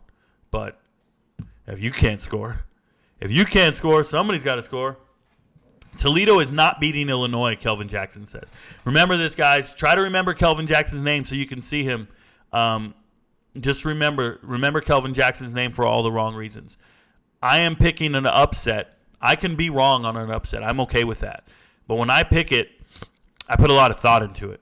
Just remember that. I put a lot of thought into it. Illinois lost their defensive coordinator. They lost their starting quarterback, their starting running back, 3 draft picks in the secondary. Illinois is not the same team you think they are. They're struggling immensely. Their head coach gets his contract extension. I think he's complacent. He just got paid. And I feel like Toledo has one of the top 10 wide receivers and quarterbacks in the group of 5. They just have the right continuity. And they won the MAC last year. They're not scrubs. Toledo's a beast. We'll find out. Way to go out there on a limb, though. Matt says, hey, Rico, I know you hate guys asking for expectations for second transfers, but thoughts on Colorado's Tyler Brown getting denied? Yeah, that's not a big – I'm only answering Big Ten questions tonight. Thank you, though. Are there any true freshman quarterbacks to keep an eye on this year? Slate by slate. I haven't really sat down and looked it over, so I can't answer that off the top of my head. I might be forgetting somebody, but right now I can't think of any true freshmen outside of Rashada, starting at Arizona State, obviously. I can't think of anybody else right now. So that's it. I owe you an answer. Ask me tomorrow. Mr. Rico, Kahuku is one of the best teams in the nation. Despite being in Hawaii, they're nationally ranked, taking on teams like Mater Dei and Bosco this year. Please look into them. Here's what I'm going to say, Andy. I used to play in Southern California, and we had this kid on our basketball team. His name was Skylar Wilson. You guys can Google this. Skylar Wilson, Sklar, was just an okay player in our league. He wasn't even that good. He was just okay. Made some free throws. He averaged about 20 points a game, but he wasn't good. He was just okay. He moved to Hawaii. He was the USA Today Hawaii Player of the Year in the year 2000, 2001, somewhere around there. What the hell? He was the greatest player on the island of Hawaii? He was just an okay dude at school. We just looked at him and we're like, all right. He won state and everything. I learned to stop evaluating teams from Hawaii and keep making them equivalent to those on the mainland a long time ago. So, no, I don't get excited about St. Louis and the way they beat St. Louis. I don't care about any of those teams from Hawaii. They do not compare to the teams they actually have to play. They beat a lot of teams on the island. You can bring them to the mainland. It's not comparable. I'm not even worried about it. I'm not going to look into them. I'm not worried about it. And if I'm wrong, that would be the first time I'm wrong about them. It would be the first time. Just keeping it real. They're not there. I don't care where teams are ranked nationally. I watch them play. They rank teams from Utah and shit, and they tell me that they're really good until I see them play against other teams. And I go, oh, yeah, you're undefeated in Utah, bro. Just keeping it real. Noah Winston says, what do you think of Rutgers this year? I think they're going to be improved. I don't know if they're going to win any games, but I hope they're competitive. I think Kirk Soraka is a great offensive coordinator, and I hope he gets it done. Shiano's doing great. They're getting players, but there's a lot of good teams in the Big Ten. Somebody's got to lose, and I think they're one of those teams that got to lose. Will any Big Ten teams lose to FCS schools? Lars Dietrich. I want to answer your question, so let's go look. No. If it is, it's going to be Richmond. Richmond over Michigan State. That's the first one I see that's worth talking about. The Sycamores can beat Indiana, maybe. Indiana State. But I really like Richmond. Let me keep looking. Only looking for FCS schools. Excuse me. It's pretty rare. We're in the conference schedule now. Wagner's not beating Rutgers. The times are to be determined, so I can see them much faster now. Howard's not beating Northwestern. UMass, no, they're not a... I like the question, but if it's going to happen, it's going to happen early. And I think you only got one shot. Michigan State losing. That's your only chance. I don't see anything late. They're all playing conference games at this point, right? Nobody takes a break before the conference championship. So that's where we're at. Week 2, Michigan State has a chance to lose to Richmond. If I was a betting man, that's the only time they're going to lose to an FCS school. Great question, though. Out-the-box question. Kansas beating Illinois would not be an upset. Wait till you see the spread. This is another proclamation by Kelvin Jackson here. Another one. I think Kelvin Jackson's from Illinois, bro. He's letting you know. How do you have Colorado beating Nebraska and TCU? How many games do you have Colorado winning this year? That's a Friday question. It's not today. What do you think about DeAndre Johnson of Rutgers? Do you think he plays? Well, if you guys don't know, DeAndre Johnson is a 6'8 wide receiver, and he moves really well. He looks like LeBron James. Explosive, deep threat. I think he's a freak of nature. I don't think it matters if he plays. I don't think Gavin Wimsatt can throw him the ball. I don't think their quarterback's any good. I think that's where they struggle. So they're going to hope for the best, but it's going to look tough. Biff is the GOAT. Biff Poggi, the GOAT. He left his old school, Gilman. Yes, he did. I think Gilman's with an M-A-N, but Gilman, because they wouldn't let him recruit inner-city kids in Baltimore. Yeah, so they got tired of it. The league got tired of Gilman winning in high school. He just kept winning too much because he was getting other kids from other counties and other states and all kinds of shit. Inner-city Baltimore kids. But more power to him, so he just left. But he's a former hedge fund manager. He's just a lot of money, dude. And now he's just this fat dude who kind of talks tough. Did you guys see him at the podium? At the American press conference day, their media week, got to the podium. The reporters didn't ask him any questions. None. They just let him just sit there. They had 3 questions for him. He looked around. He said, 3 questions? That's all you got? He goes, yeah, of course. Figures. You guys didn't even pick us to win this conference. You picked us to finish last. That's cool. We got the message. And then he just walked off. He was wearing a suit. It looked like the first time he'd ever worn one. He dresses kind of crazy. Well, I like Biff. Biff Poggi's a character, bro. Do you think Deuce Hogan will start at Kentucky? That's a Thursday question. Is Napier the guy in Florida? That's a Thursday question. If Jeff Sims had a good game, the Jeff Sims for Heisman hype train will be crazy. I'm telling you, Robert Lopez. I'm telling you. Jeff Sims is nice. Looking like Vince Young. Looking like Anthony Richardson, but can actually throw passes and run. Jeff Sims is nice. There's a reason he won that quarterback battle. And it wasn't just because Casey Thompson was hurt. Rico, any transfers from last year that you're looking forward to them getting their shot, so not this year's transfer class? Oh, from 2 years ago. Steve, I'd have to dig around on these particular teams in the Big Ten or just in general. That's a great question in general. But if I was looking at these teams in the Big Ten specifically, I'm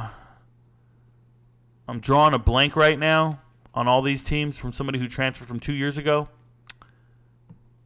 I don't see anybody that's sticking out to me when I look at the rosters. Or I'm looking at the logos, I guess, but I know the rosters. Nobody's coming to mind right now.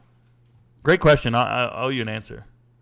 Thoughts on Matt Ariza? Will he get a chance in the NFL this season? What do you think he should do? I think he should. Obviously, he was innocent, or he was found innocent, or whatever it is.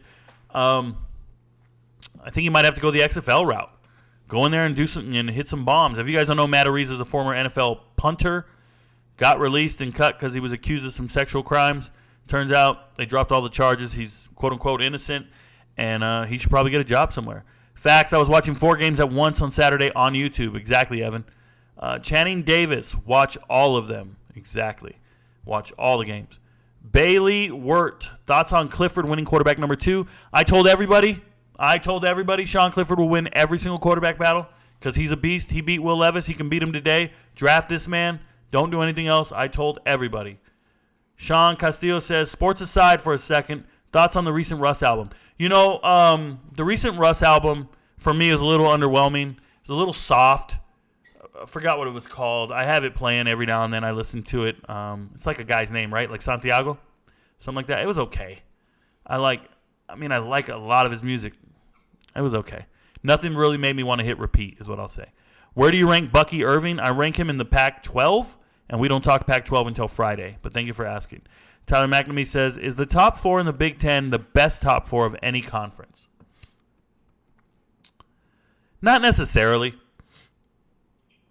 I think they're all very comparable. I think every single conference is comparable in their top 4, with the exception of the Big 12. I think the Pac-12's top 4 is solid. The SECs, the ACCs, and the Big Tens. I think they're all very solid. They're top 4. ACCs might be a little light as well, but it's still respectable. So that's how you go. It depends on any given year. It can change. Thoughts on Ohio State this year? Think they're very good. They have everything except for a quarterback, so I hope he does well. Think Kareem Hunt heads to the Colts? No. I don't know what the Colts are going to do. They drafted a running back for a reason. I think they're fine. They're tanking, bro. They're not going to win. They're not going to spend a bunch of money. They're not going to win. I think Fromm beat out Josh Fields also. Justin Fields. Fromm beat out Justin Fields and made him transfer. Correct. AJ Badger says, a jar badger? What is that? A jar badger? Yeah, that's the name. I think MSU will do better than people think. Last year they were badly injured, plus the suspensions Defense and O-line should improve. Yeah, they have a really good core nucleus, but they don't have any playmakers for me. They don't have anybody that really scares me and makes me think, yeah, that guy's going to score. I don't have anybody like that. I line up on defense. I don't have to give anybody a cushion. I don't have to double anyone. I'm not afraid of anybody beating me off the line. I can have 8 in the box. Like, I'm not afraid of anything they're doing. I just feel that way. But they're tough. Their front seven's tough. I love their linebackers. Their linebacker. Cal Holiday, come on, bro. They got meat eaters. They're good. Fake Percent says, buddy, Rico, you're a betting fade. Here we go, and he's laughing. Or he's yawning. That's cool, man. Trent, is Hudson Card starting at Purdue? I believe he is. And he's a stud. I hope he's starting. I picked him to start. I have him in one of my top transfers. Brandon Hill says, think this is PSU's year. I think if they have a chance, it's going to be next year. Their running backs will be juniors. Their quarterback will have 2 years under his belt. If Penn State wants to be relevant in the Big Ten and be in that battle, it will be next year. I believe JJ leaves Michigan after this year. Quorum leaves, so Michigan will be down in some key skill positions. Some of their senior defensive players and offensive linemen will be gone. So Michigan will be down. You just got Ohio State and Penn State at that point. So next year, and then unfortunately for them, you got UCLA and USC in the house with Oregon and Washington. Like you got your hands full. But that's their best year, is in 2 years. Can you look at North Texas' schedule to predict their record, please? Yeah, I will do that on Sunday. I do all Group of 5 teams on Sunday. What do you think will be the most disappointing team in the Big Ten this year? Who do I think will be the most disappointing team? I think most disappointing, I think it's Penn State. And only because they have high expectations. I think it's Penn State. I think they're going to be disappointed with the fact that they're the 4th best team in the Big Ten. I think Wisconsin has a chance to be better than them. So I'm looking at Wisconsin, Ohio State, Michigan, right? Those 3 at the top. And if Penn State's 4th, are they disappointed at that point? I think they are. Another team that could potentially be disappointed is Iowa because of the level of expectations. Not because of how terrible they are, just the level of expectations. So that's how I feel about that. How do you think Tulane is going to do this year? I'll answer that on Sunday. Why do high on Toledo, my hometown? So that's a Matt question. That's a Sunday question. Why do I have Toledo beating Illinois? Illinois lost their defensive coordinator, all their players. I feel like Illinois is not going to be as good this year. So that's why I'm higher on Toledo. Got to take a stab somewhere. Got to pick one upset a week. Got to pick one. Think Iowa is going to run it up on purpose in 2 of their first 3 games. Coach needs to keep these kids on staff. We'll see. No NFL shows, or do they start when the season does? I don't know what you're talking about. Oh, you want me to do NFL shows? No, I don't have any NFL shows planned. You guys can ask me NFL questions, but that is not going to be my niche. No, thank you. I hate NFL fans. Vast majority of NFL fans are Neanderthals. They are not educated. At least with college programs, I can run into some alumni, some college-educated people, some people. When you run into NFL fans, they are just not. Some of them are the worst people on the planet. Like, really, criminals. They're ridiculous. McBride got cut. Yeah, I saw that coming. Do you think J.J. McCarthy could be a Heisman candidate? I think if Michigan's undefeated, there's going to be somebody on that team that's a Heisman candidate. I don't think he's overly great, but somebody's going to be the candidate. Who do you think will fill in at cornerback number 2 for Michigan, Josh Wallace or Jaden McBurrows? So bringing in Wallace from UMass is not an accident. They did that on purpose. I'm assuming they want to see him on the field, and they think he's good enough. Give me a second here. So give me Wallace just for having seniority on the field. Hey, Rico, are there any teams that you think will struggle early in the season because of their transfer portal gains and or losses? Michigan State. Transfer portal losses, Michigan State. Struggle early, Michigan State. That's how I feel. And maybe Nebraska before they hit their stride, but Michigan State for sure. Eric Gilbert situation thoughts. Watch my video. I made it this morning. Or rewind this podcast. I talked about it at the beginning of the show. Nebraska, Minneapolis, you mean Minnesota. If they win, Nebraska, Colorado. Go Rico. Go Big Red. Okay. Shout out to you, Mike. Mike is a Nebraska guy, so shout out to him. Digital Assets, Jared. Good to see you, brother. I haven't seen you in a long time. What up, Rico? Blessings to you. I enjoyed your piece on Tom Luganbill, the scrub, and Colorado. Yeah, he doesn't know the roster. He's full of it. Tyler McNamee says, only bet Rico makes is on himself, and the return on investment on that seems pretty good. Rico knows. And that's what people don't understand. There are people that will say to me, Rico, I bet you $1,000. I bet you $100. I bet you $20. You bet me whatever you want, bro. I am making predictions on my channel with my face, recording it forever, and have to live with my predictions. That's me betting on myself. That's me betting on you don't even know what that is. My channel's worth a lot more than $1,000, more than $100. Like, you don't know what you're talking about. I'm putting it all on the line. My ROI is me, bruh. Step to me. Appreciate you, Tyler. David Phillips says, you surprised Braden Willis made the 53 for the Niners? We'll see if it sticks, but I'm not surprised when anybody makes it. Shout out to the NFL for making their decisions. I don't know. I'm not an NFL guy. I don't know what they're doing. Frank Barnes says, you know anything about Ball State's tight ends? They both solid. Get to know them. I'll talk about them on Sunday. Not today. Caden Bailey says, is California at North Texas on upset watch? Like some people have been saying, Cal's 7. Cal's a 7-point favorite? You guys don't know Sam Jackson if you think there's an upset watch there. You also don't know North Texas. Shout out to Eric Morris and everything he's doing. That's a Friday conversation and a Sunday conversation. But shout out to North Texas losing 5 of their best players to the transfer portal and people thinking they're going to upset Cal. Yeah, you guys don't know what Cal got this spring. Cal, go study the transfer portal. Cal has professionals at certain positions. North Texas has 0 professionals. That's ridiculous. Devin Hoban says, does Penn State win against Ohio State or Michigan this year?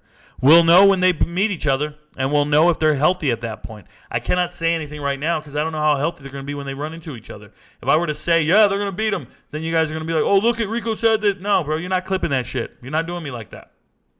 Mason says, I love you, Rico. Hey, man, I appreciate it. I love a lot of you guys following me, for sure. I love all the support. Robert Lopez says, the Iowa spread is 25.5, over-under is 45. So, Iowa's playing Utah State, and you're telling me the spread is 25.5. I'm taking the spread, and I'm taking the under. If Cade McNamara is injured, I'm taking the spread, and I'm taking the under for both of those. I could be wrong all day. I don't care. I'm taking the spread and the under. Utah State at Iowa, give me the spread, 25.5 points, and give me the under. I think Utah State can go in there and play them for 4 quarters and nobody scoring. I've seen worse. I've seen South Dakota State go in there, right? I've seen South Dakota State, the Jackrabbits, go in there and they finish the game 9-6 or something. Don't get me started, man. Utah State's going to be fine. The Malik Davis take proves Rico is different than everyone else. Man doesn't miss. Seth, shout out to you. If you guys don't know, I said Malik Davis was getting cut, which sounded crazy because he's the second-string running back to Tony Pollard on the Dallas Cowboys. There's no reason to predict Malik Davis is getting cut. Rico Dowdle's getting cut. Ronald Jones is getting cut. Right? We got to make room for Deuce Vaughn. But I said, hey, guys, I got a different take for you. Nobody's going to tell you this. I think Malik Davis is getting cut. I got tons of pushback. What are you talking about? This can't be right. He's the second best running back on the team. No. And he got cut today. Thank you very much for noticing. Thomas Fidon, do you have a day against the Gophers? About to have a day against the Gophers. Okay, there we go. Kane, shocked by the UCLA quarterback starter news. That's a Friday question. That's a Big 12, Pac-12 question. Man, I was hoping Devin Brown was going to get the starting gig for OSU. Ronald Graves, you and all of my haters were hoping Devin Brown was getting the starter. But the minute I said he wasn't, you should have thrown that hope away, bro. You should have said, oh, my God, Rico knows. I heard on Rico Knows today that McCord is going to be the starting quarterback. That's what you should have been telling all your friends. That's what you guys should be on Twitter saying, I just got the report. The way you guys say it, I just got word from Adam Schefter. I just got word from Ian Rappaport. No, I just got word from Rico Knows. McCord's going to be the starter. That's what you guys should be doing. One day, a year from now, if you're not quoting me as your source, you just don't know. You just don't know. You and your friends don't know, but Rico knows. You and your friends. That's all I'm saying. If you're not treating me like a source, You're just going to be lost all day long. If you think this shit is still a debate, if you think what I'm saying is still up for debate, you're on the wrong side of history. I'm a source. I got insiders. I got people contacting me via DM to tell me things, to give me inside information, and then I put it out. This is why I don't miss. It's not a game out here. People trust me and give me info. Hey, Rico, I was at practice today. Let me tell you who's the best. Hey, Rico, I've been at practice all week. There's one guy dominating. Oh, Rico, I heard from so-and-so's podcast that those people don't know what they're talking about. How does Rico keep getting everything right? I'm not guessing, guys. I'm not over here flipping a fucking coin. Oh, man, I hope I get it right today. 50-50, man. I got this. It's gross. Shout out to Clayton Toon for he's about to start games, being my number 6, my number 7 quarterback in the draft. I said he wasn't ready. Cardinals don't care. They want to throw games. Man, I was hoping, Hey, Hawaii, Stanford. Solomon says, Hawaii, Stanford. Do you think Timmy can make it a decent game, or is it a rout? That is a Friday question. I talk Pac-12 on Fridays. Will Perkins says, thoughts on Georgia Southern, what you know about them, Rico? Well, I'm going to talk about them on Sunday, but what do I know about Georgia Southern? The starting quarterback is Davis Brin. They were 5th in the country in passing last year. Okay, shout out to Van Treese, the transfer from Buffalo. Their head coach is Clay Helton from USC. His brother's Tyson Helton, the head coach at Western Kentucky. Their starting running back is Jalen White. The backup running back is O.J. Arnold. He attended Brooks High School, 2A state champ runner-up, lost to Irwin County, 1A. What the hell are we talking about? I could go through the whole roster at Georgia Southern. What are we doing? I live in Augusta, bro. Statesboro's down the street from me. What do I know about the Georgia Southern Eagles? Are you kidding me? You want to quiz me on a team I study every damn week? This is a test I'm passing, bro. Gross. Backup quarterbacks, Bo Allen, transfer from Tarleton State, former transfer from Kentucky, was recruited out of high school by Tyson Helton. That's the only reason he went over there. Because Clay said, hey, let me get my brother's recruit. Brandon Hill says, do you think this is the year Penn State gets over the hump? What hump, Brandon? What's the goal of a Big Ten team? You win the Big Ten, what do you want to win? The Rose Bowl. What did Penn State win last year? The Rose Bowl. What hump they need to get over? They won the damn Rose Bowl last year. They're a great team. Stop talking about the coach being on the hot seat. Stop talking about they didn't achieve shit. They won the Rose Bowl. They had a better season than these other teams losing shit. They made more revenue. Sherman Slaughter says, I know you're talking college, but did you see Malik Flowers got cut by Seattle? So, yes, I did see Malik Flowers got cut by Seattle. I talked about it earlier in the show. He was just going to come in and be a camp body for 1 week, but I'm hoping one day somebody believes in him and lets him return kicks because he's a great kickoff returner. Matthew Krasko says, how was your weekend, Rico? It was straight. I watched a lot of football. Learned a lot of things. Can't be going live during games. Got to make content while I'm watching the games. How do you feel about Colorado's new luggage and coaches wearing winter stocking caps and winter jackets at the end of August practice? Can they hang playing Power 5 teams? We'll talk about it on Friday, Mike. I talk Pac-12 on Fridays. Thanks, Rico and Kim. See you on Wednesday. Thank you very much. Do you see a possibility where Ohio State, Penn State, and Michigan all end up 11-1? I mean, that's possible. Shout out to them. I see Wisconsin being 11-1. So somebody's got to lose. Any chance a linebacker from the Big Ten will win the Butkus Award? Yeah. Yeah, I just talked about him. Nick Jackson. Transfer. Iowa, middle linebacker.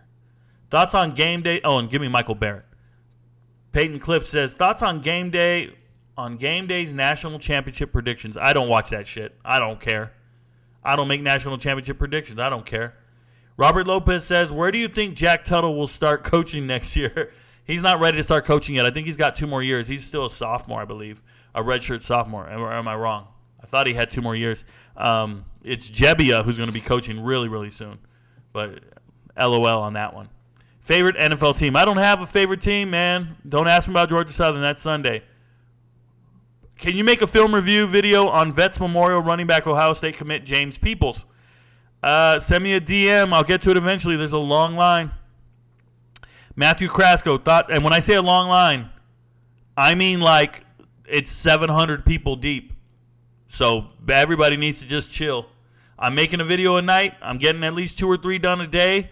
I'm trying, but it ain't the priority. The priority is the season and the players and the news. But I will get to it. Thoughts on Illinois' front 7? I think it's solid. I think it's fine. The bigger issue there is their secondary. They just got a transfer from FIU, who I think is pretty good. But unfortunately for them, I just feel like their front 7, they missed on some 4-star guys who hit the portal because they were just bad recruits. I think it hurts when you lose your defensive coordinator, your linebackers coach. They all left. They all went to Purdue with Ryan Walters. So it's just all new continuity. Everything new. I just don't like it. I don't feel like they're going to get it done. Good luck. Chino says, which Big Ten team do you think has the best running back room? Ohio State. No, obviously, my bad. Michigan, then Penn State, then Ohio State. So those 3. Michigan, Penn State, Ohio State. In that order. Evan Kramer says, Will Perkins, don't repeat questions. Group of 5 is on Sunday. Exactly. You repeat questions, you get muted. He knows. Sorry, chat jumped on me. My bad. Yep, my bad. No problems. Thoughts on James Peoples.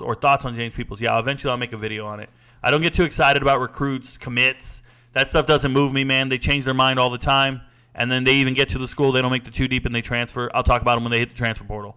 Any reason to be excited for Indiana this year? Not expecting much other than Tom Allen getting fired. So, yeah, expect Tom Allen to get fired, but they do have a lot of new firepower, a lot of new people. And if they let Taven Jackson be the starting quarterback and play, the transfer from Tennessee, former state champ out of the state of Indiana, if they let him play, then they're just out there letting him do his thing. That's exciting.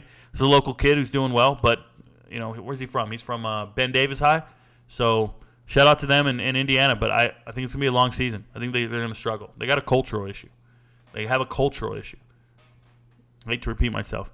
What are your thoughts on Tennessee this season? Tennessee will be talked about on Thursdays, not today. SECs are Thursdays. What do you think about Braylon Allen? Doesn't get the media attention like he should, other running backs. So, Marcus Stewart, thanks for bringing it up. I think Braylon Allen is a dark horse Heisman guy. I really do. I think if Wisconsin goes 11-1, it'll be because Braylon Allen is him. I think if Wisconsin goes undefeated, Braylon Allen is in New York. Now, if they have a struggling bad season, then you can forget about all this. But if you guys don't know, Braylon Allen is like 6'2", 235. He's a huge back. He's strong and powerful. And Braylon Allen is going into his 3rd season. He's had back-to-back 1,200-yard seasons, and nobody's talking about it. But he's going into his 3rd college season. He's 19 years old. Like a lot of these guys who are in high school, and they make sure they're older than everybody so they're better and more physically developed. Braylon Allen is the exact opposite. He's graduated high school early. Got to the Big Ten in Wisconsin at 17 years old. And he was 17 years old his first college season. And he brushed for 1,300 yards. He was beating up other men. He was doing his thing. And he's a bruising back. Big, strong, powerful guy. I love everything about Braylon Allen's game. I think he's a great running back. He's one of my top 5 running backs in the country individually. Yeah, I think people need to pay attention. When you watch Wisconsin football, look for Braylon Allen. Now, they got Phil Longo, new offensive coordinator. He wants to air it out. Mordecai just showed up in the transfer portal. C.J. Williams just showed up. Will Paulding just showed up. They got awesome weapons everywhere. Braylon Allen's still moving those chains. Illinois will win. Here we go. All you guys don't know, but Rico knows. Do you have a dark horse pick for the Big Ten champ? Dark horse? How dark you want to go, bro? Dark horse is Wisconsin. But dark horse, Wisconsin, Maryland, Iowa, they're all dark horses, I guess. The favorites are the big 3 up front, right? So you got to, if you dark horse anybody else, pick one. Hunter Linton says, what are your thoughts on the parallels of what Wisconsin is going through with what Michigan went through when they hired Rich Rod? A lot of change to be high on them. Oh, no, there's no parallels there. No. Wisconsin has a good winning team. They brought in an exceptional coach in Luke Fickell. This is not Rich Rodriguez. This is an exceptional coach. And when he hit the transfer portal, I can't explain this to you guys. I just know when teams hit the transfer portal correctly and I assess the players they're gaining, I know how good they're going to be. I told everybody UMass is going to be improved. Nobody listened. They put up 41 in their first week because I had them number 4 in my impact score. So when I give a school a certain impact score, you got to respect it. And Wisconsin has an impact score. They're in my chart. What is Wisconsin ranked? Where's Wisconsin? They're 10th. They're 11th because I moved Colorado out. But they're 11th. Are you kidding me, bro? Their impact score is outrageous. They're gonna change their win total like you wouldn't believe because of the transfer portal. Wait till you guys see Will Paulding and C.J. Williams. You're gonna be like, damn, Rico told me about him. C.J. Paulding and C.J. Williams. Wisconsin's gonna be a problem. K.J. Jefferson for Heisman. Hey, if he's winning in the SEC, you can't go to the Heisman unless you have at least 10 wins. At least 10 wins. I don't care what you're doing statistically. You better win 10 games. So Heisman's going to come from a team from the Power 5 with over 10 wins. Just got to hope someone like Antonio Gates Jr. or Terrell Henry can break out. Sure. Rico, watch my Week 1 highlights. Okay, Andrew Hines, send them to me in a link. Rico seems like he'd be the coolest uncle. Yeah. I'm just the coolest dude. What up, Primo? What up, Ruben? Shout out to you, bro. Hunter Best. Who do you think is the best team in the Pac-12? That's a Friday question. Rico is a good man. Thank you very much. He definitely seems like I've been following his TikTok for a minute. Kate is questionable. There you go. Videos. Do you think Juju Lewis, is better than Anthony Richardson right now? No. That's funny. No. Rashawn Zoker says, Rico, will you help me make some money this football season? Not at all. Don't listen to anything I'm saying, guys. I don't make gambling picks. I just assess players really well. I have no control over what coaches are going to do in the games, what decisions they're going to make, what injuries are going to occur, how the weather's going to impact the game. This is why I can't make picks on the games and be accurate. That's crazy talk. You have no way of predicting the elements and variables of the game. That is just guessing. I can tell you which players are good. I can tell you how good they are and how they're going to translate and all that other shit. I have no clue how coaches are going to use them. Let me give you an example. USC has an amazing running back in Raleek Brown. Raleek Brown did not touch the ball until like the third quarter this week. Raleek Brown is not in the 2 deep for USC. I don't know where Raleek Brown's going to transfer to, but I still sit by and stand by my assessment of that player. He's utterly amazing. But they're not using him. See, I could have went and predicted he's going to do 600 yards and they're going to do this and do that. I can't do that. I can just tell you that kid himself individually, the bee's knees. And I can do that with every team. I can identify players that are great. Whether or not the coaches are going to use them, not up to me. Not going to help you win any money, bro. Yes, Rico knows his players for sure. Thank you very much. Sean Underwood says, best pass rushers in the Big Ten to watch out for this year. They all play for Michigan. I don't have any names off the top of my head that I want to name. I don't want to miss anybody. I don't want to miss anyone. I'll give you an answer. Ask me next Tuesday. Who do you think is the best Pac-12 team? That's a Friday question. Is Tennessee really a 28-point favorite? Is Virginia going to be that bad? Tennessee's going to be that explosive, but that's another day. That's not today. Jerson Newton. Yeah, Newton's real. Nebraska has a top 10 running back room in the nation. Chase Wizarek. You're completely uninformed. Nebraska's running back room is hardly top 10 in the Big Ten. Yeah, hardly top 10 in the Big Ten. Marcus Stewart's crying on some shit. Do you think Malik Cunningham will find his way on an active NFL roster this year, or do you think he'll have to go the XFL, USFL route? Neither, Chino. I think he's going to be on a practice squad. He will not be on an active roster, and I don't think anyone's going to let him not be on a practice squad. I think he's got a chance. When Gavin Holmes transferred to Texas, you said you thought he'd win the starting job. Is that still the case? I like Terrence Brooke a lot this year. That's a question for tomorrow. The Big 12 is tomorrow. Adrian Peterson was a dog at Georgia Southern. Oh, yeah, the other Adrian Peterson, for sure. Were there any guys that you thought were going to make the roster for sure but got cut? Yeah, there's guys. Who's the kid? C.J. Johnson. He got cut way early. C.J. Johnson looks like he's got an injury issue, and nobody wanted him. Wide receiver out of East Carolina. I was a big fan of him, but it doesn't look like he's going to make it anywhere. Who's your starting quarterback for Northwestern? I haven't looked into it. I apologize. Ben Bryant just transferred from Cincinnati, right? Former East Carolina or East Michigan starting quarterback. Yeah. Matthews Crasco says Ben Bryant. Okay. Thank you, chat. You like Michael Barrett. Can you expand on that? I feel like he's had some real highs and lows, but I'm hoping this year he puts it all together. So, Hunter Linton, Michael Barrett, linebacker at Michigan. If you don't know this, Michael Barrett was the greatest dual-threat quarterback coming out of high school and one of the highest-scoring offenses in America. Coming out of high school, he was a beast of a player in Georgia, and then he just disappeared when he went to Michigan.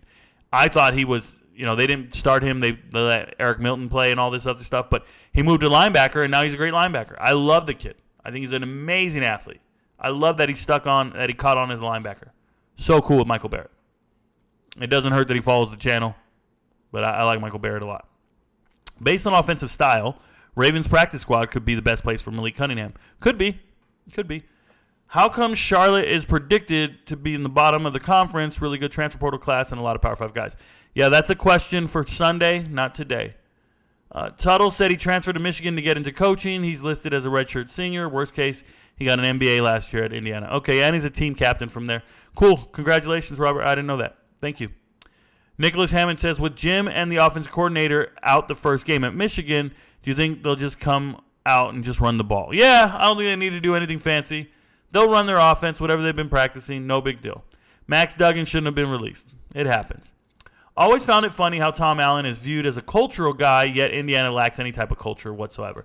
Yeah, he just brought in too many transfers, and they couldn't really build their culture. The transfers were upset that they weren't starting the way they anticipated. The incumbent players were mad. They brought in a bunch of new players, and nobody really gelled. It was just like a civil war on the team. At Eric, Max Duggan wasn't even the starter at TCU last year. Exactly. Max Duggan is a backup quarterback from TCU. How's he going to start in the NFL? He couldn't start at his own college. Did you know Luke Fickell lost his quarterback coach and coordinator? He didn't lose him from Cincy. He's at Notre Dame. He didn't lose him. He went to hire Phil Longo. That's what he wanted. He took Drake May's offensive coordinator from North Carolina.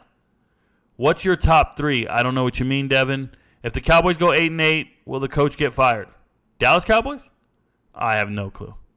I don't know if I don't know what the guys will do. I think that team, I don't know how they go 8-8. There's 17 games, number one. So give me 9-8 at least. And I don't think Jerry Jones wants to fire anybody. Iowa giving up 25 points. Yeah. Terry Rozier says Georgia Tech beats Louisville by 25 plus. I have Louisville winning that game. Just so you're aware, Terry. I have Louisville winning that game. But that was a discussion from yesterday. Go watch yesterday's show. I talked about the ACC yesterday. Devin says, hell, ain't no way that's your top three. I don't know what he's talking about. Nicholas Hammond says, you think Michigan's wide receiver fall into that category? Don't know what that means. You guys need to be very specific. By the time I get to the chat, I won't even know what you're talking about. You got to write it all the way out. Two Coach says, yes, Sam Howell just turned up and showed he ready. Fair. Marcus Stewart says, Wisconsin going to be a problem. Do you think Herbig could have an impact this year after his preseason? I'm sure he can help with the rotation. I don't think he has like an impact. I'm sure he can help with the rotation. They have star players, man. They have good players, so they're cool. Thoughts on Carnell Tate? Good player. I like Carnell Tate a lot. I think he's a good player. Shout out to him. Michigan better not run the ball. ECU has experience up front at the line and good run defense. Michigan's going to run the ball, bro. They have a mean offensive line. Thoughts on Jonte Cook? That's not a Big Ten question. That's not a question. What are your thoughts on Jonte Cook? Yeah, no, Devin. He's not in the Big Ten. We're doing Big Ten discussion. He's not even college football. My thoughts are he needs to keep playing football. What do you think has the best interior, or is he at Texas? That's a question for tomorrow. What do you think has the best interior defensive line in the Big Ten? Illinois has some dogs in there. Yeah, I mean that's fine. I still like Michigan. Thoughts on Sonny Styles? Nothing really. Do you think with the head coach and offense coordinator out for the week, Michigan just run them? Please never repeat your questions. Just locked in my pick'em selections. Who do you have at 10 points? Dak, I'm not telling you a damn thing. You lock them in. If you don't know what he's talking about, guys, when you do your selections on ESPN and your college pick'em, when you make your selections, you lock in the highest one. Let me show you guys. Let me show you guys something here. We go to Rico Knows. Here's my entries. I have my 5 entries. We have everybody. Let me go do, let me show you guys upsets real quick. Oh, I can't see it because I'm not logged in. My bad. Too bad. I knew I wasn't logged in. I'm never showing you guys that shit. You got to lock it in and pick your 10. I'd imagine Army's going to win. Or not. Most surprising cut in your opinion? Most surprising cut. I'm never surprised by cuts. Thoughts on Badgers? I think they're good. Go to my top 25 head coaching hires. Go to the playlist. If you go to TikTok at the very top 25 head coaching, find the playlist, click over, top 25, you will find what I think about Wisconsin because you'll see what I thought about Fickle. Or you can go on YouTube, and I think the playlist is called Who Is, and you'll see it there. Thoughts on Mason Garcia? That's a group of 5 question. That'll be answered on Sunday. Michigan is going to pass the ball more this year, and they'll probably still run a ton. Who do you think Ole Miss's ceiling? What do you think Ole Miss's ceiling is this year? That's a question for Thursday. We talk SEC on Thursday. Are you going to watch Dylan Raiola at Buford? I'm not going to watch him. I'm watching whatever's on GPB Sports. This week it's going to be Cedar Grove and Westlake. I'm hoping Westlake wins that game. Cedar Grove and Westlake are playing on Friday. I'll be watching that game. How do you think Nebraska will do under Rule? I hope he does well. His name is spelled with an H. Tracy Jackson made Indiana basketball really fun to watch again. Do you think Tavon can do the same for football, right? So his brother, Tracy, if you guys don't know, Trayvon Jackson is the brother of Tracy. Tracy, the left-handed big man for Indiana basketball. I think Tavon's really good, so I hope he makes it fun. He's got a new coach, though. Sorry about that. I got a phone call coming in. Let me fix that. Go away. All right. If you can recall, I talked about Nebraska needs to go after big South Dakota Farm Boys again when Matt Rule got hired. A couple on the roster, and one got started at nose guard tonight, Thursday night. Okay, yeah. Mike, Matt Rule's going to go after Texas. Texas corn-fed boys. Matt Rule's he's going to be recruiting the hell out of Texas to be successful. He's already made that very clear. He obviously wants to own the state of Nebraska as well. I don't know about anything else that you're talking about, though. I don't know about farm boys. Do you think two-way players attracts college coaches? I was a one-way player, but now I play both ways, and I'm pretty good on both sides of the ball.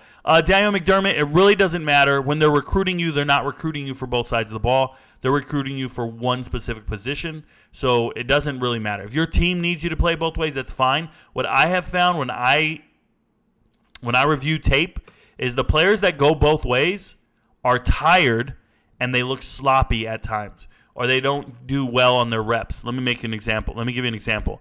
You do a big interception and you're returning it, and then you get tackled, and now you're on offense, and you're supposed to go run a route as a wide receiver, and you're exhausted because you just returned that interception. Stuff like that happens, and you look terrible on your reps, so you look bad on tape. But the guys who just primarily focus on one position, they look good all day long on their tape, and they handle it, and they impress the coaches.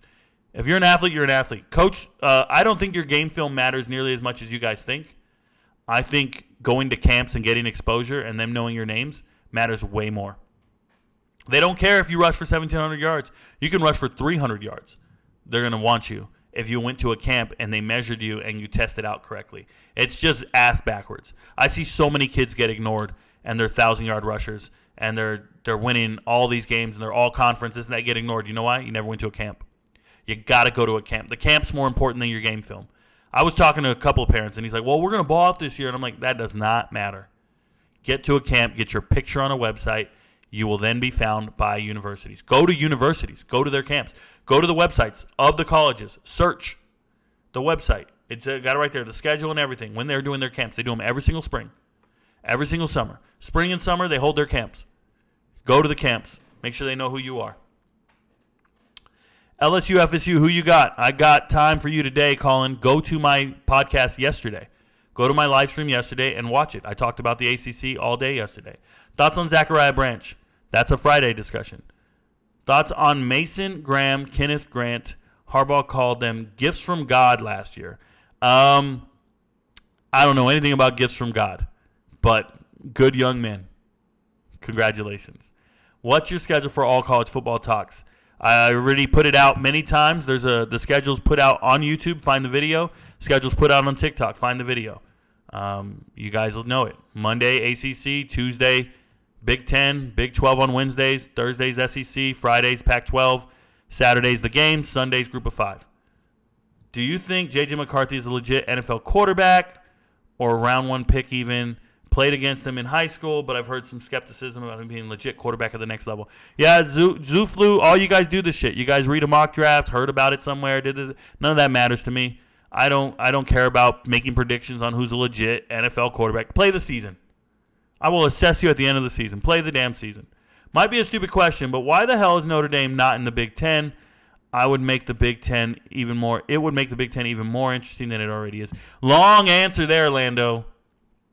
Back in the day, the entire college football world, all their TV rights were together. They didn't belong to conferences. They were all belonging to the NCAA. It was a different title. I forget the name of it, right? But there was this, think of it as like a licensing agreement. And in the 80s, only one team broke away from that, and it was Notre Dame. And they got themselves a national TV contract, okay? So they went by themselves. They got a TV contract, and they were good. And they didn't want to join any conferences because if you joined a conference, you didn't own your TV contract.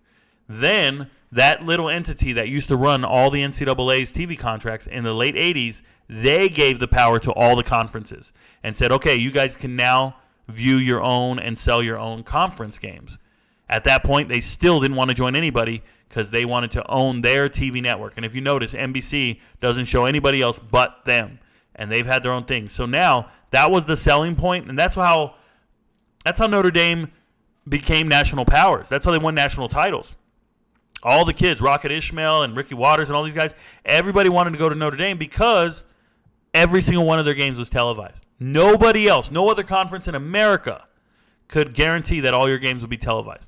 For 20 years, it was like this, and that's why they were so relevant. So nowadays, now that every conference has a TV contract, you can see all the games on TV or ESPN Plus or YouTube, whatever. Now it's no longer an advantage. Now they need to join a conference. All their sports are in the ACC, but that's how that worked. And that's why they're not in the Big Ten.